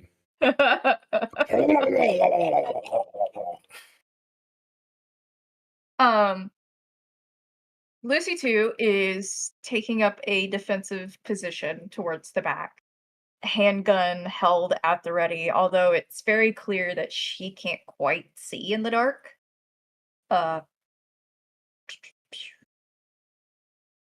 Hank, you went ahead and activated your eyes, correct? Yeah. Mm-hmm. All right. You see the scene I described before you, and then whipping your head about. Dr. Isaacs, you don't have vision, correct? I have Eyes of the Beast. Okay. You and Dr. Isaacs adjust quickly, and you notice that Etienne is guarding the entrance and exit, potentially. And his eyes are trained directly on you. Okay, there's no other combatants in the room apart from Etienne, yeah? That you see. I am going to leap forward and try to have a slash at him. All right. You're using your claws, correct? I am, yep. All right. Give me a strength brawl, please. And he's going to try and dodge out of the way. Okay. So he's going to do brawl dexterity. And we're going to compare your successes. Don't worry about a difficulty. 6.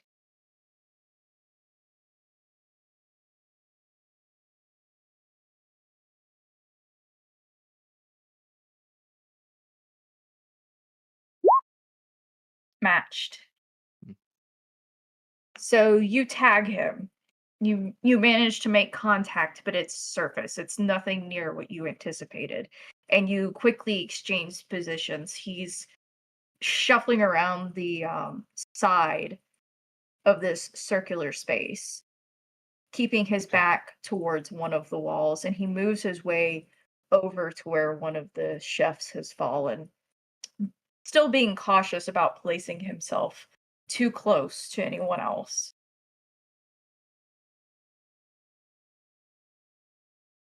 Etienne, what are you doing? Defending a place you shouldn't be.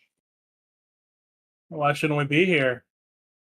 The prince's Not orders your led us place to here. be.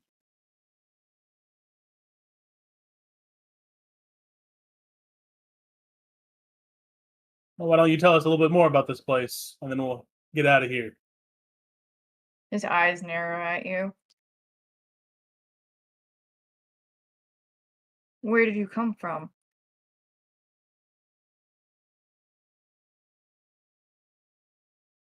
One of those missing people the prince told us to look into. Seems confused. There's no. No, it should not happen. This girl had a boyfriend. This boyfriend had this circle. We came through the circle. Here we are. You know how these things go. I'm sure you've done your fair share of investigation.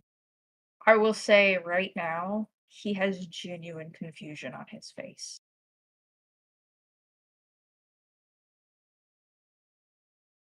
Don't worry about this fodder around us. Just, let's have a conversation. Can I suggest that might be my cue to leap through the air and try and consume half of his body in one go? You can certainly try. I mean, if he dies, he dies. It is what it is. He dies. He dies. He dies, he dies.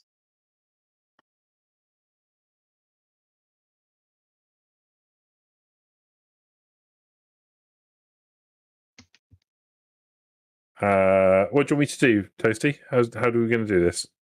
How do you want to do this? Well, this is, I believe we talked about this one before, and I think we landed on this is like more of a strength athletics because you're trying to grapple him. Fine by me.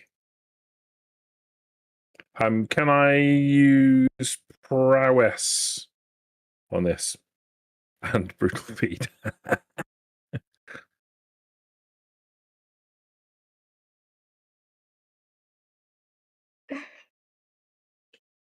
Brutal feat I anticipated. Yeah. I'm just double checking prowess really quick.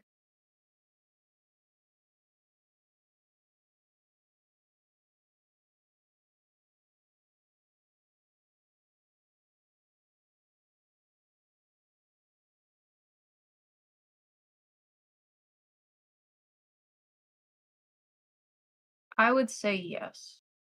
Cool beans. This is a feat of strength for you, so yes. Not necessarily the damage. Okie 8 successes. And what type of obfuscation do you have? Unseen passage.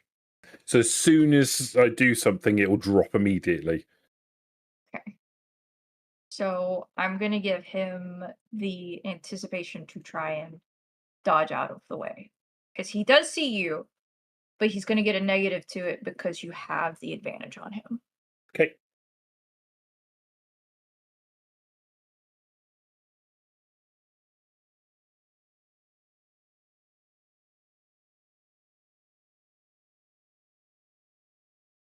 You got 8 successes, so... Yeah.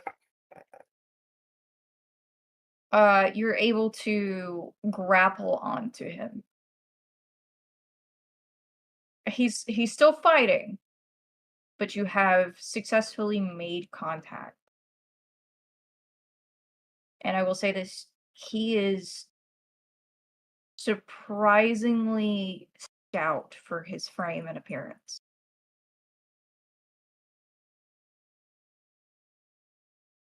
You do feel him try to stagger back a little bit further, and he knocks against the wall.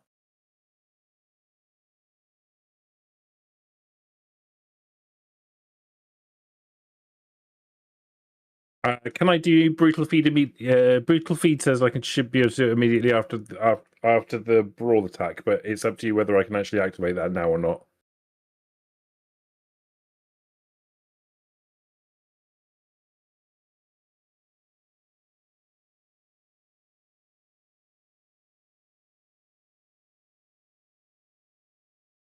So you did make the difficulty. Yeah. Of the attack to do so. So I would say yes. Okay.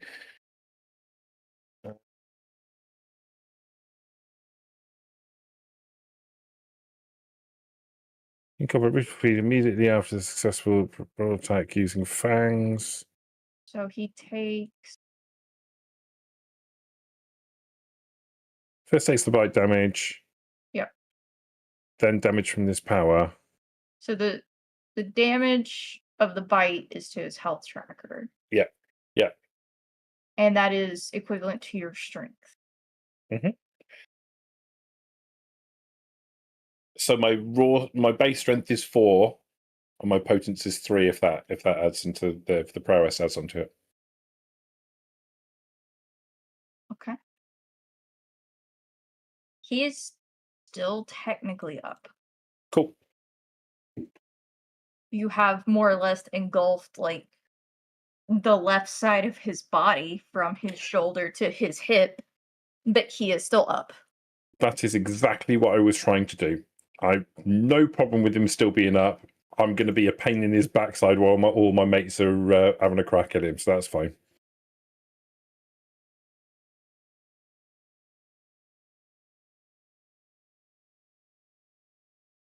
Now, And then Etienne, we I don't will- think you're in a position to talk circles around us anymore.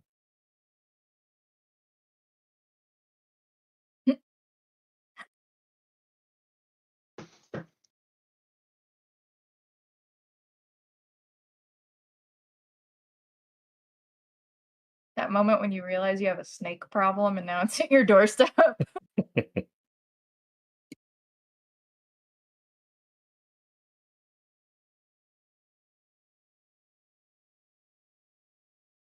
Come on, please. There we go.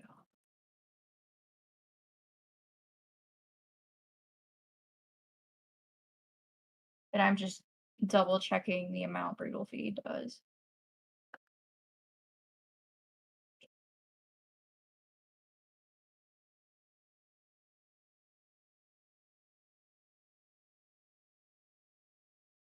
So the write-up in the book is a little bit vague, and there was a rated at one point, I believe. Okay, so it does only superficial health damage to vampires. Fine. Due to dead and inert organs. It's more about the feeding than anything else. It's more about robbing him of his hunger. It's up to your potence rating.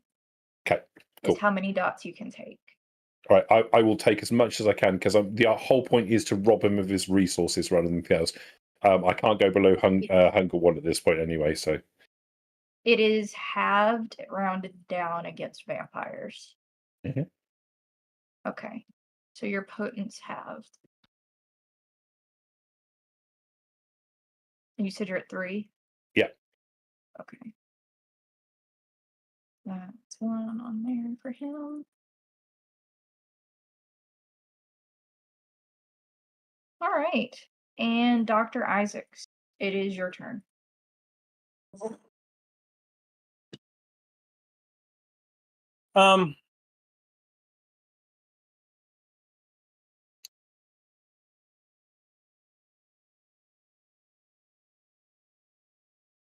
he respond at all? He still seems confused and almost in a state of shock as to what's happening. You're not supposed to come from such a place, is what he gets out, and he's like trying to peel Frank's face off of his shoulder. What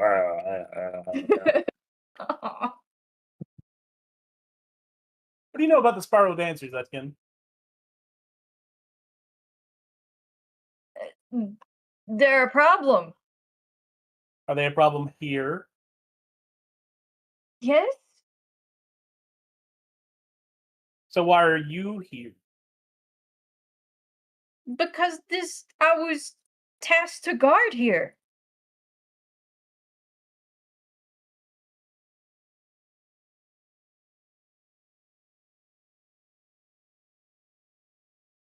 From what?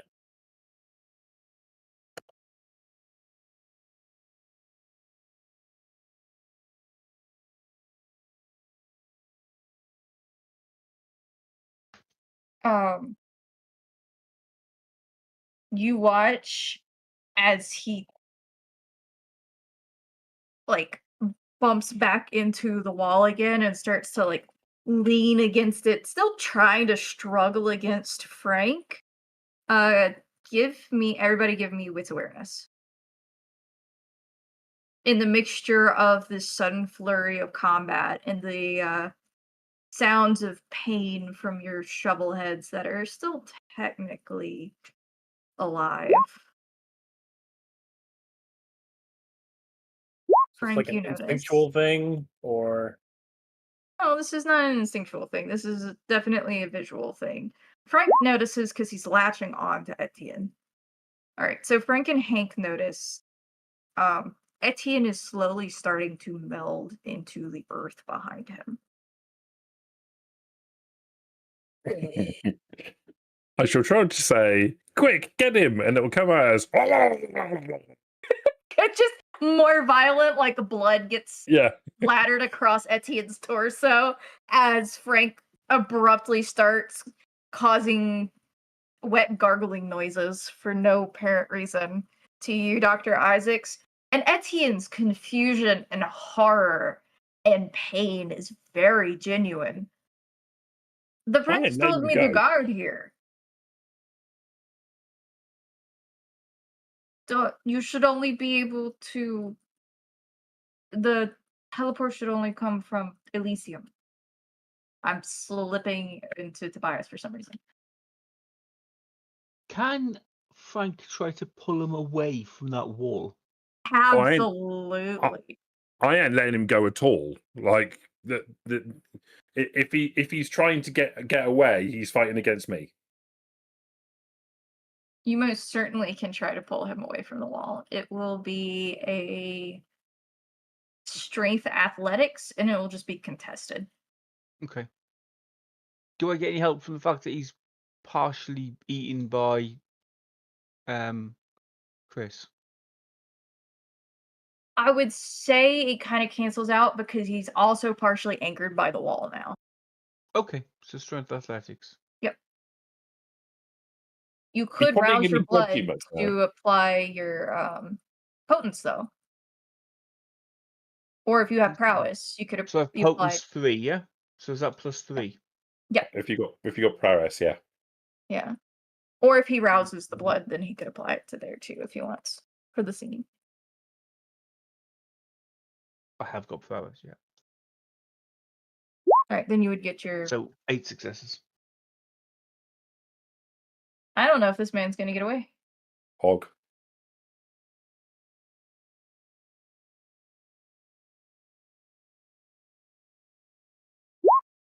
Oh, it's matched. Spend willpower points. You can spend a willpower point and reroll 2, Phil. Yeah, I'll spend a willpower point and reroll 2d10 if that's all right, Toasty. Yeah, absolutely. Hey. Oh, that gives you an additional 2 because you already had 1 critical success. Now you have a pair. So you have 10 successes total versus his poor 8. So I will pull him away and kind of push him a bit more towards Frank, but at the same time getting myself between him and the wall so he can't try to meld into it again. Okay. So you like jerk him away and then you maneuver yourself behind him. Yeah. While out of the way of Maw. Yeah, I'm trying not to get too near that. Yeah. Yeah, so that's a mess that nobody wants a part of right now. Exactly. Lucy too seems absolutely dazed right now, and not in the sense that you would anticipate. She doesn't appear to be afraid. Her eyes look almost glazed over as she's like looking around the room. And we will Frank, you're up next. Oh, I'm just feeding. I'm So another point. I'm attempting to cause him damage, so I'm biting and chewing, but Right. and I'm feeding. Okay. So his chew's not there. No. You look around and you don't see Jules. In this whole scuffle, you look around, and now that you have your back to the wall and you can see the rest of the room, you don't see Jules. You see Vivian, bloodied, partially dismembered, cast aside, and part of the sigil, but you don't see Jules. Okay. Give me a strength brawl, please. I'm just double checking that you make the DC. You've already got the hold. I'm just making sure you make the DC to do the damage as well.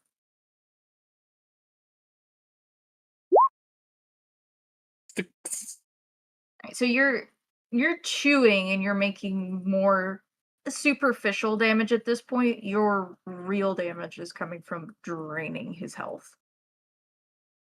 Okay.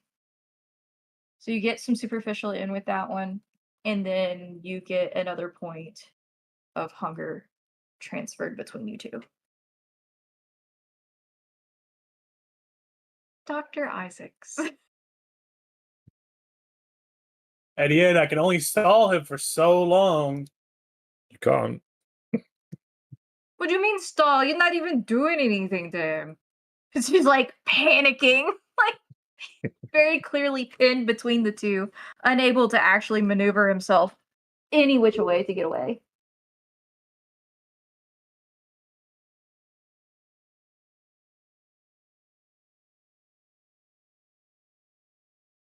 Has the prince been acting strangely to you lately? No, No, not at all. this is new, but no.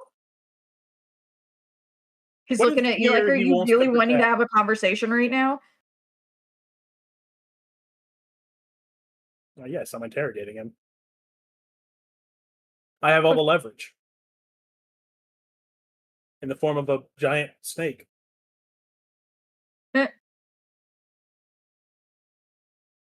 Yeah, he still seems confused that you want to have a conversation right now. What was your last question? I apologize. What is here that he wants you to protect? He looks at the circle under your feet as if panicked and confused. Like, oh god, I'm getting killed by a bunch of idiots. They don't even have any idea where they are. They're gonna kill me. Where are we? Outside the mansion. What mansion? His mansion? And he is just gonna start, like, sobbing at the absurdity of this.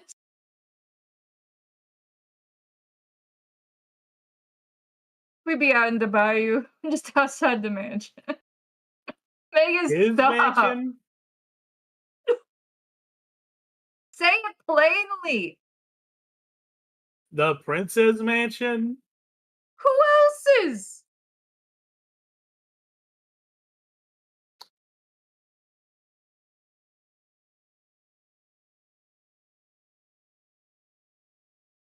Ah, fuck it. I'm gonna pull out the fucking bone sword.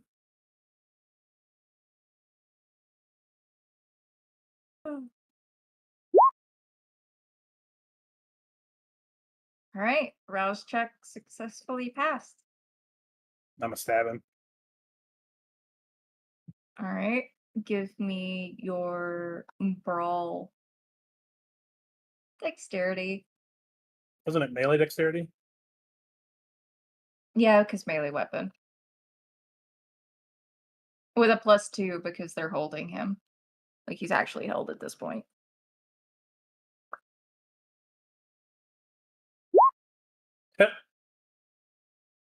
You go to stab him, and you're quite surprised at the amount of damage that Frank has managed to do, because you could barely nick him with your initial attack.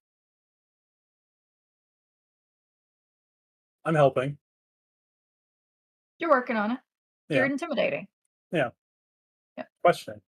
Yep. He looks absolute.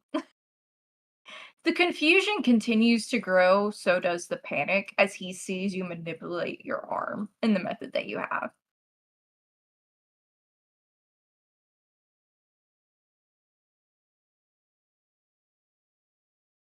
Well, I guess you're up Schitt's Creek.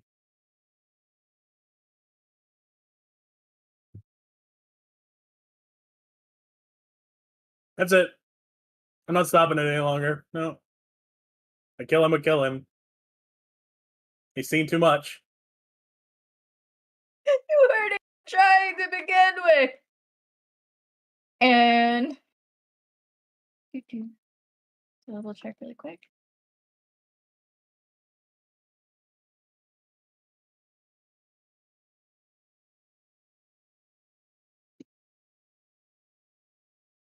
And as he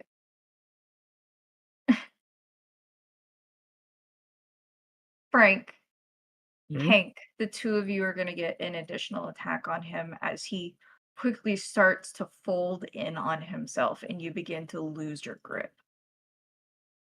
Gonna swallow him. You're going to try and swallow him? Yeah. So you don't. So this is in the process. You could choose to either do another attack and re-grapple him. Oh no, let's do that. Let's do that because yeah, let's do that. Because his like actual form is changing. Your hold is gone suddenly. That's the situation. So you can either do another attack to try and re-grapple him, which you could probably swallow him then, or Let's do that. okay. All right, that would be same as before with a DC of 7. So brawl strength. Ooh, just the 4. 4. I'll spend a willpower point. All right, let's see. Reroll 3.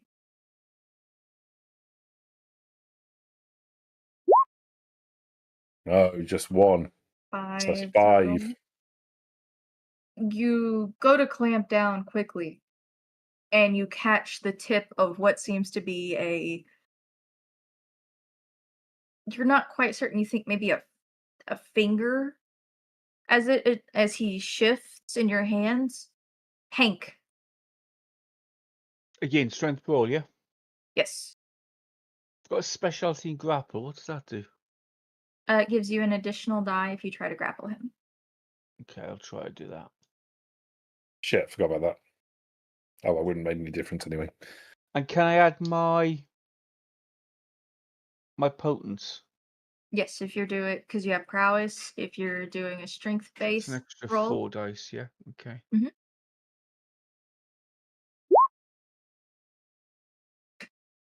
I'll spend a willpower point Willpower. and roll 2, 4, 6 dice. 3 total. 3. Up to your Max 3, potence. isn't it? Yeah.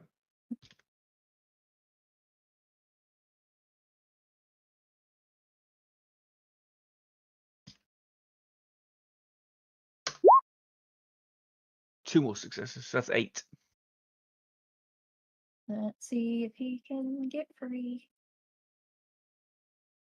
So this will be his dexterity. And we're going to roll. He's trying to wiggle free from both of you. And your difficulty is 8. Oh, he fails, and he fails intensely. as the maw snaps shut directly beside you, almost catching your hands, Hank, as Frank is well into the moment.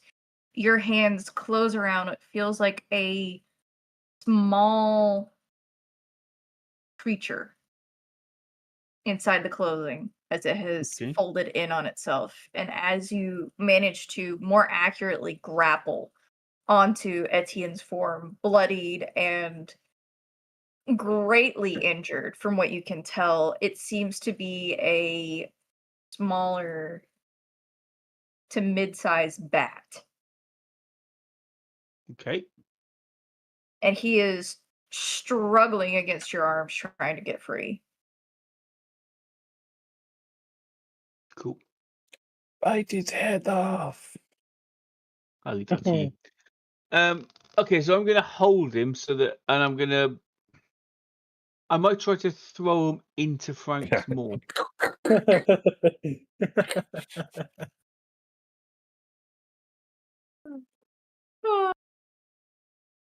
Dr. Isaacs, what would you like to do? Actually, I've got this kind of like prehensile tongue Yes, you do. thing at the moment that will be probably sliding its way towards your hands and wrapping around things. Am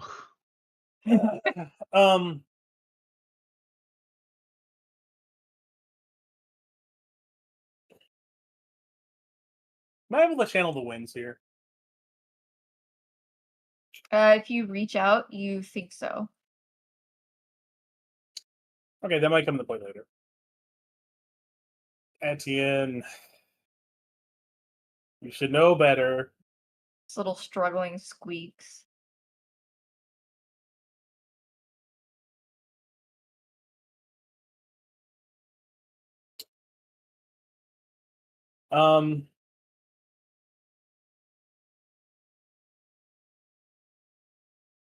I'll very carefully try and get a little stab at him again.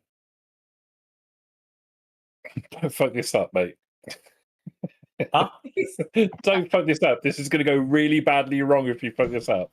Look, I'm really happy that y'all are doing well without Jules. The proboscis tongue comes off, both hands come off, bat goes free. Both of us frenzy. Do I get any modifiers? Yeah, he's a helpless little bat right now. It's a +3. He's literally being held in Hank's hands. Oh my god. Hey Phil, we found somebody who rolls worse than you. I know. It's fat funny, isn't it? You know willpower exists, right? Phil's rolling so well tonight. I will let you decide if you want to try and use a willpower. Sure, I'll spend 3 willpower. Or a willpower, did we roll 3 dice? Mm-hmm. 2 additional successes. A 4 is enough to hit him. What is your dexterity? A 4. Poor little form. He is still alive. I would like to point this out. He is unbelievably injured now, but he is still alive. Tough bat. Now, at the end, there's still time for us to fix this. I can put you back together.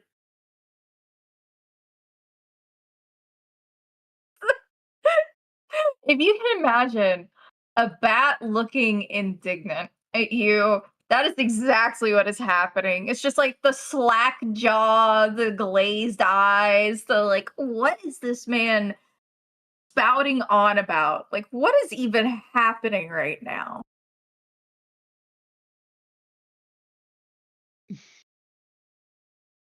I'm going to try to throw him into Chris's mouth. Into Frank's mouth.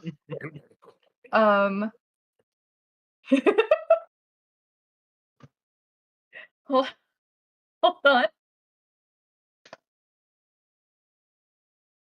Everyone give me a wits awareness. Please. Is this still a visual thing? Mm-mm. Is this like an instinctual thing? Mm-mm. Oh Well, my maybe God. a little Oh bit. my God! 6 I have, successes. I have specialty instinct, so I'll just ask him. 4 dice, 6 successes.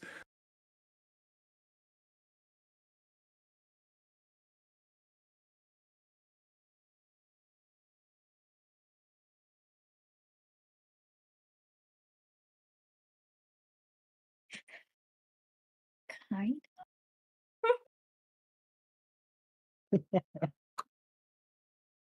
Your call. Give me just a moment. I'm double checking. I think it would fall under that though.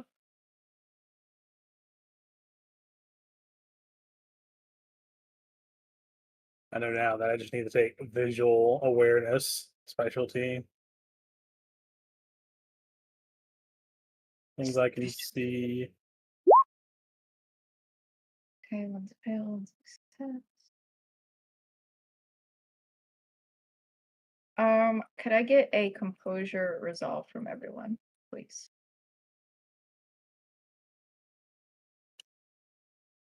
Before my wits awareness? No.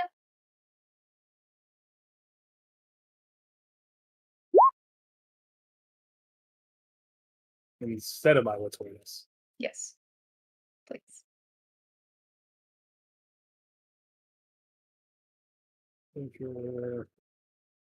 So, hey, So 6 for Dr. Isaacs, 1 for Hank, and 3 for Frank.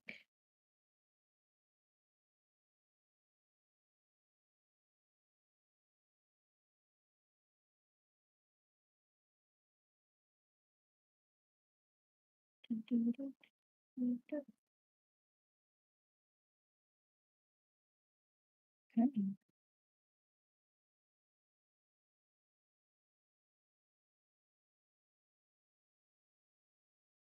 Person.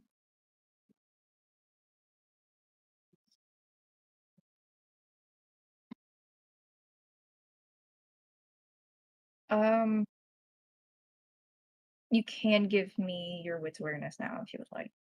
I would say you get a +1 on it.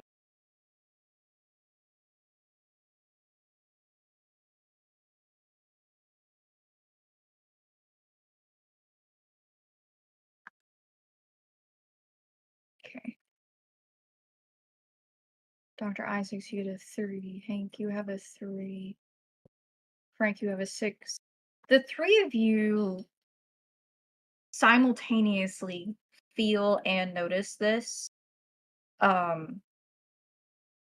Frank, because you've been concerned about Lucy, you notice that though she is in a glazed state, her head seems to be just inherently following the path of something. And as you glance over before taking your next lunge towards the bat in Hank's hands, you notice that her eyes are following what might be the path towards the entrance to this grotto-like area. And in it, you see the prince step into view. See. Dr. Isaacs, you are fine. Hank and Frank, the 2 of you freeze as he lets loose a simple word of halt. It seems to echo into your very bones.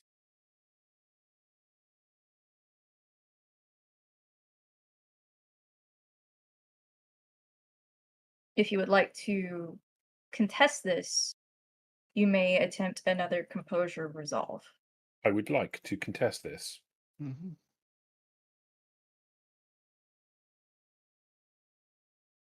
In fact, I would like to contest this and make mention of the fact that I have unswearable mind. Ah.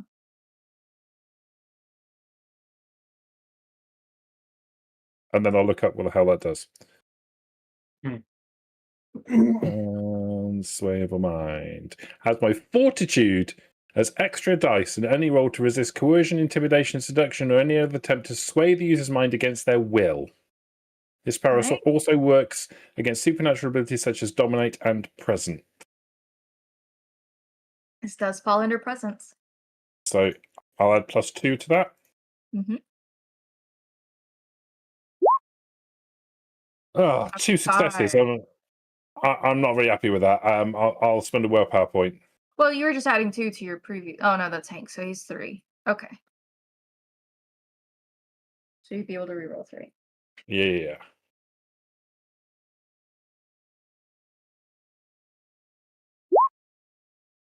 It's an additional 2. So 4. So 4 in total. Tie in favor of the player.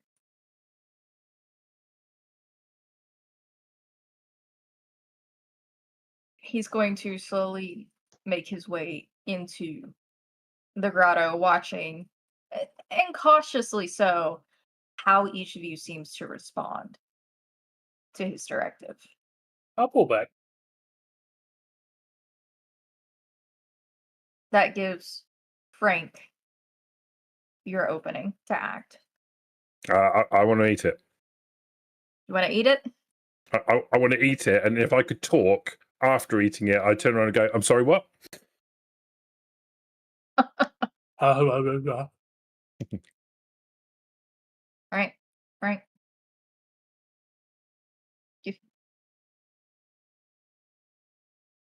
It's still in Hank's hands. So my prehensile tongue has been making its way over in his direction anyway. I think it will basically wrap around The small bat. Yeah, and grip hold of it and pull it into the mouth, and I'll just start chomping down on it. Okay. So I need a couple things for this. Hank, you're frozen solid, but you also have a very stout grip on the bat. Mm-hmm. You weren't letting him go.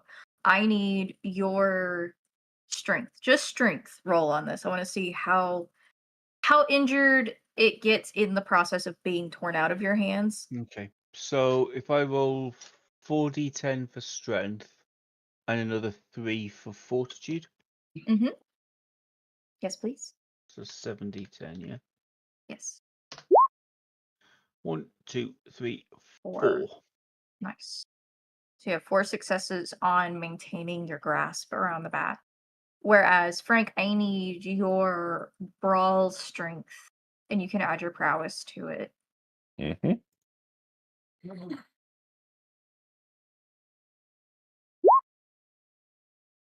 9, messy critical. It does become a messy critical, for sure. The scene resolves itself with poor Etienne as such. Hank, you feel this almost prehistoric, the prehensile tongue moving its way around your wrists and through your hands. As you can tell, it is solidifying a grasp on the bat. But what you don't anticipate is the strength behind which Frank has on this. Having not encountered him using it prior, the bat, sans wings, gets ripped directly out of your hands and disappears into the maw as it closes.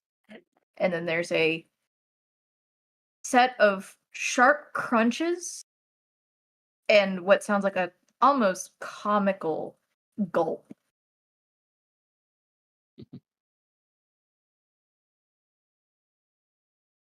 And that is all that was written for FTN.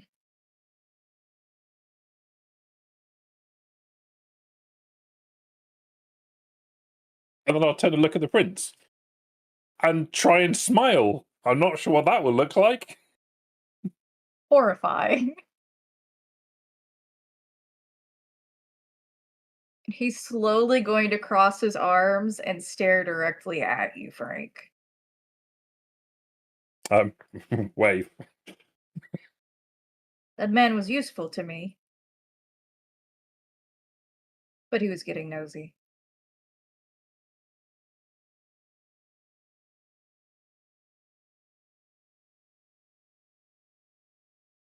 He's going to continue to utilize his majesty to try and hold you in place. He's going to slowly look over the group present and kind of nudge some of the body parts of the cooks out of the way, as well as some of the guns strewn about. Take a look at some of the larger blasts in the wall here and there, very clearly from missed shots. You're missing one. Where is she? We don't quite know. I know where your dog is. I'm not worried about that. Why are you here? Well, Frank, close your mouth. You'll catch flies. Again. Well, you see, you told us to look for those missing people, and so we were, and it led us to the, what was the pack called? The Shadow Dancers? Black Spiral Dancers. Black Spiral Dancers. And we found this missing girl basically had this boyfriend, and this boyfriend had this, I'm going to point to the runic symbol, the sigil in the bed floor, in his house. So we thought it might lead us to the Setites that were in coercion with the Spiral Dancers, and here we are. And Etienne may have triggered Frank and Hank a little bit.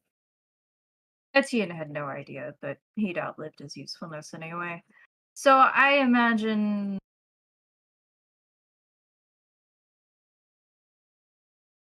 So you found the serpents. You found this. Here you are, here I am.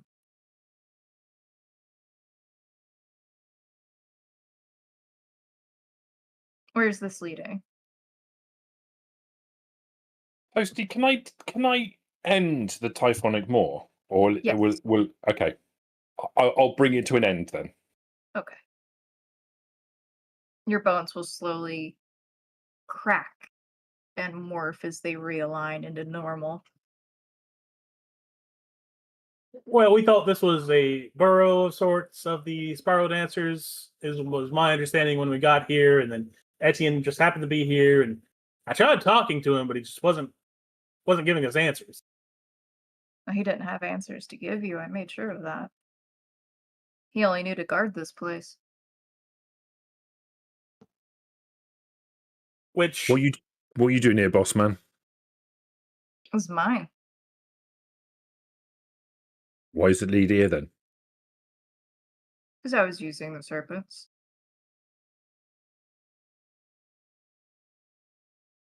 Did you tell us? He's gonna smile at you, Frank. And it's going to very much mirror the energy that your Typhonic Maw has. It looks as though you're staring into the face of a predator. Okay. You told us to go looking for the missing people, and that led us here. And you were using the same people that were doing the missing people. So we just stood there on some like, was it a joke? No. test, maybe. Yes. The prince Do we will win? give you a flourished, almost mocking bow and stand back up. Marcel Gilbeau, previously the true prince. I am, in fact, the Tremere for your gardener's pack. We were aware that that may be a possibility.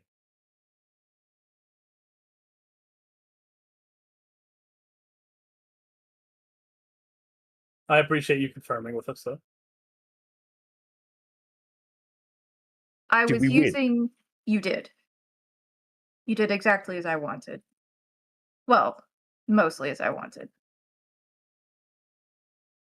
I still want the serpents dealt with a bit more, but I think you did a good job so far. You wanted Marcel out of the way. Yes. He was getting too wise. He had actually been in the use of the previous prince.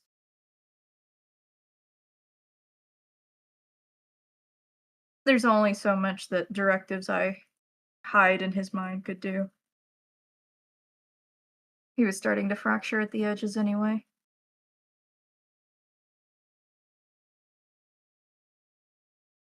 So what are you going to do about the other Tremere? Because the other Tremere knows now that there's a Tremere who can do things that he can do.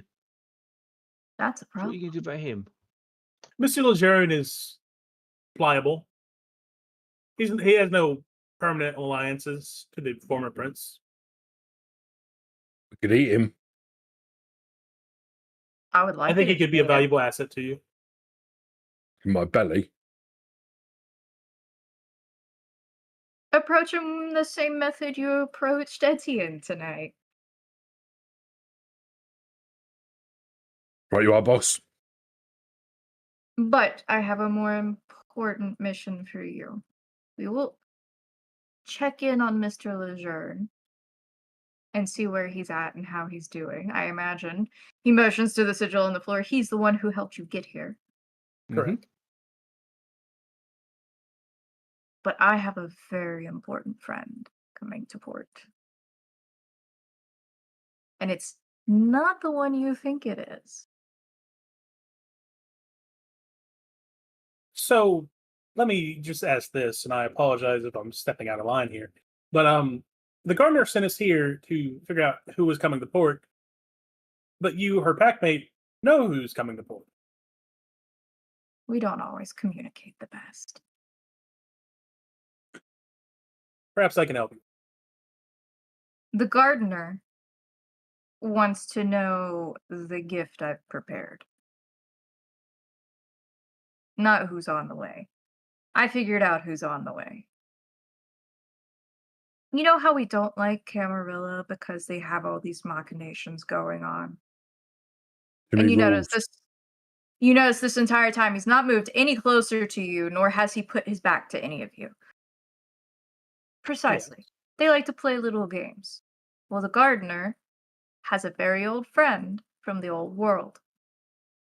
They wanted to bring them over here.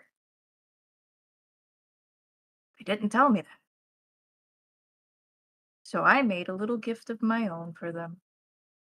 And that's what they wanted to know.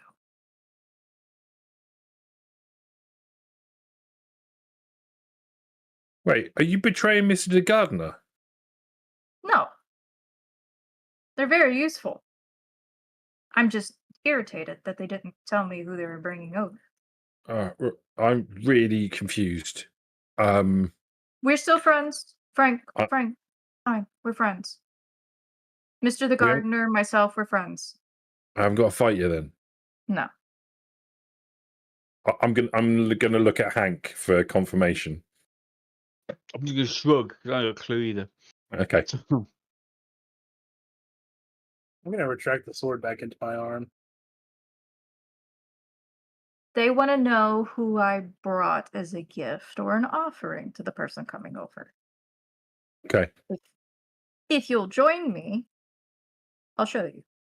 Of course. What about the snakes? Eat them as you go. I used them to give the Camarilla trouble, to make it seem like I was doing something as the prince, to try and help the city. Oh no, we have a snake problem.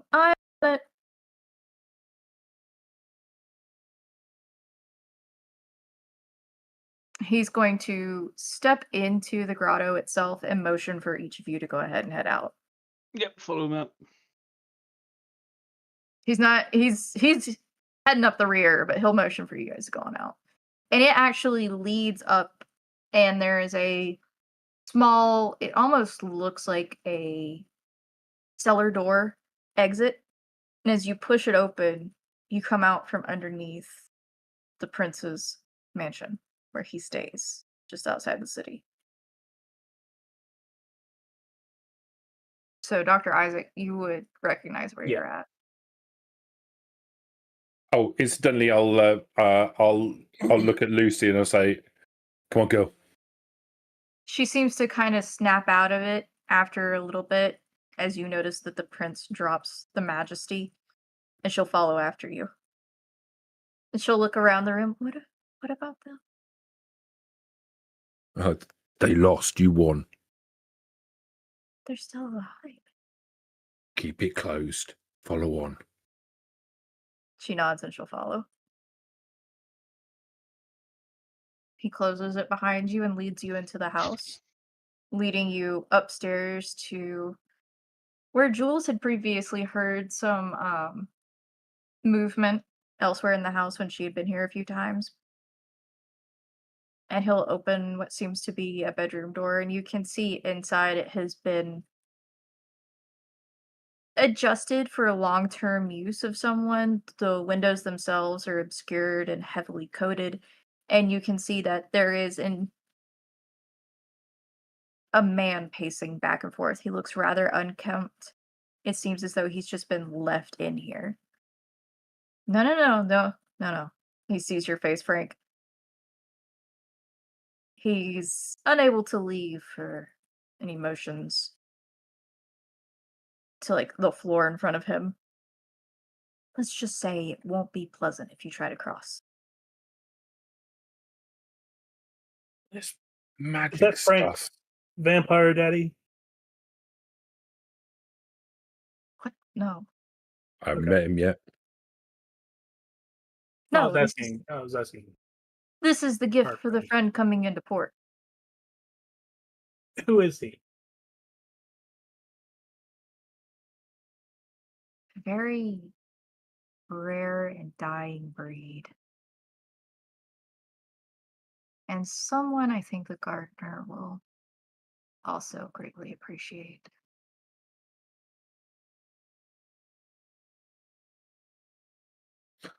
All right, where's the snakes then? I'm hungry. Back in the city. Oh. I could send you back. We can Where find our you way came back. from. Well, I mean, it's no bother to me. I'll need a moment to let the gardener know that what has transpired. Make sure Where's you Jules? communicate well. I will also contact Jules. Where did she He go? shrugs. I didn't see her down there with you.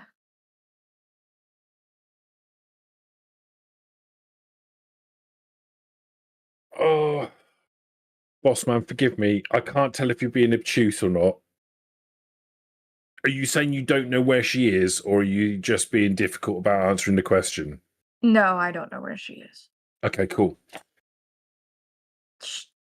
My best guess for you is she's back where you came from, but I don't know.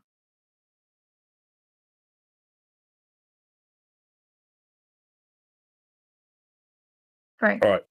Well, we better go then, eh? Frank. Huh? You've been good to me. Do you need anything for your office?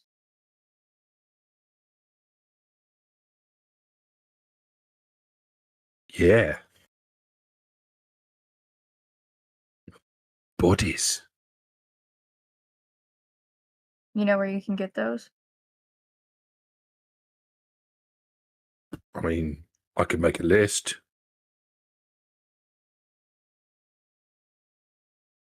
You need things for your office. I suddenly need a new sheriff. Okay. I see 3 of you in front of me, not counting your any motions to Lucy. Frank will move in front of her. It's fine. I don't mind. Out of the 3 of you, figure out who's my new sheriff. Then let me know what each of you needs.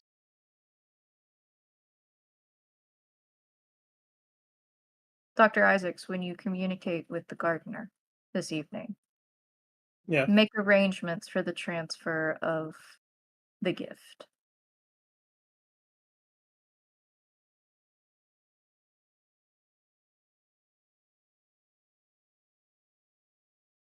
I want each To of the you garden? present. Yes, to the garden. I want each of you present with me in the city for the next 2 weeks. Our company will be arriving in that time.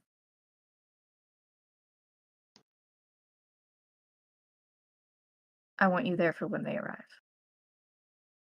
Frank's just got this image inside his head of him jumping on the dock and beating him unconscious, so that he can only have to fight then Hank in order to become the sheriff, because he figures that's how it's supposed to work.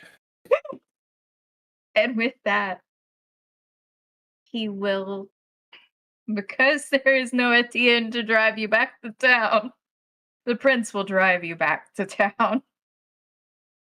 And then he will drop you off outside of where you previously attended Elysium at the casino. If at all possible. Since, all that formality stuff still there, but kind of out of the way. Can we go eat our shovelheads Have at it. before we drive back in the town? No, that's fine. Thank you. I would appreciate you cleaning up the room. So that works. Oh, for me. yes. So we'll have to pick up all the guns and all that. Yes. So are Come on, we Frank. sharing?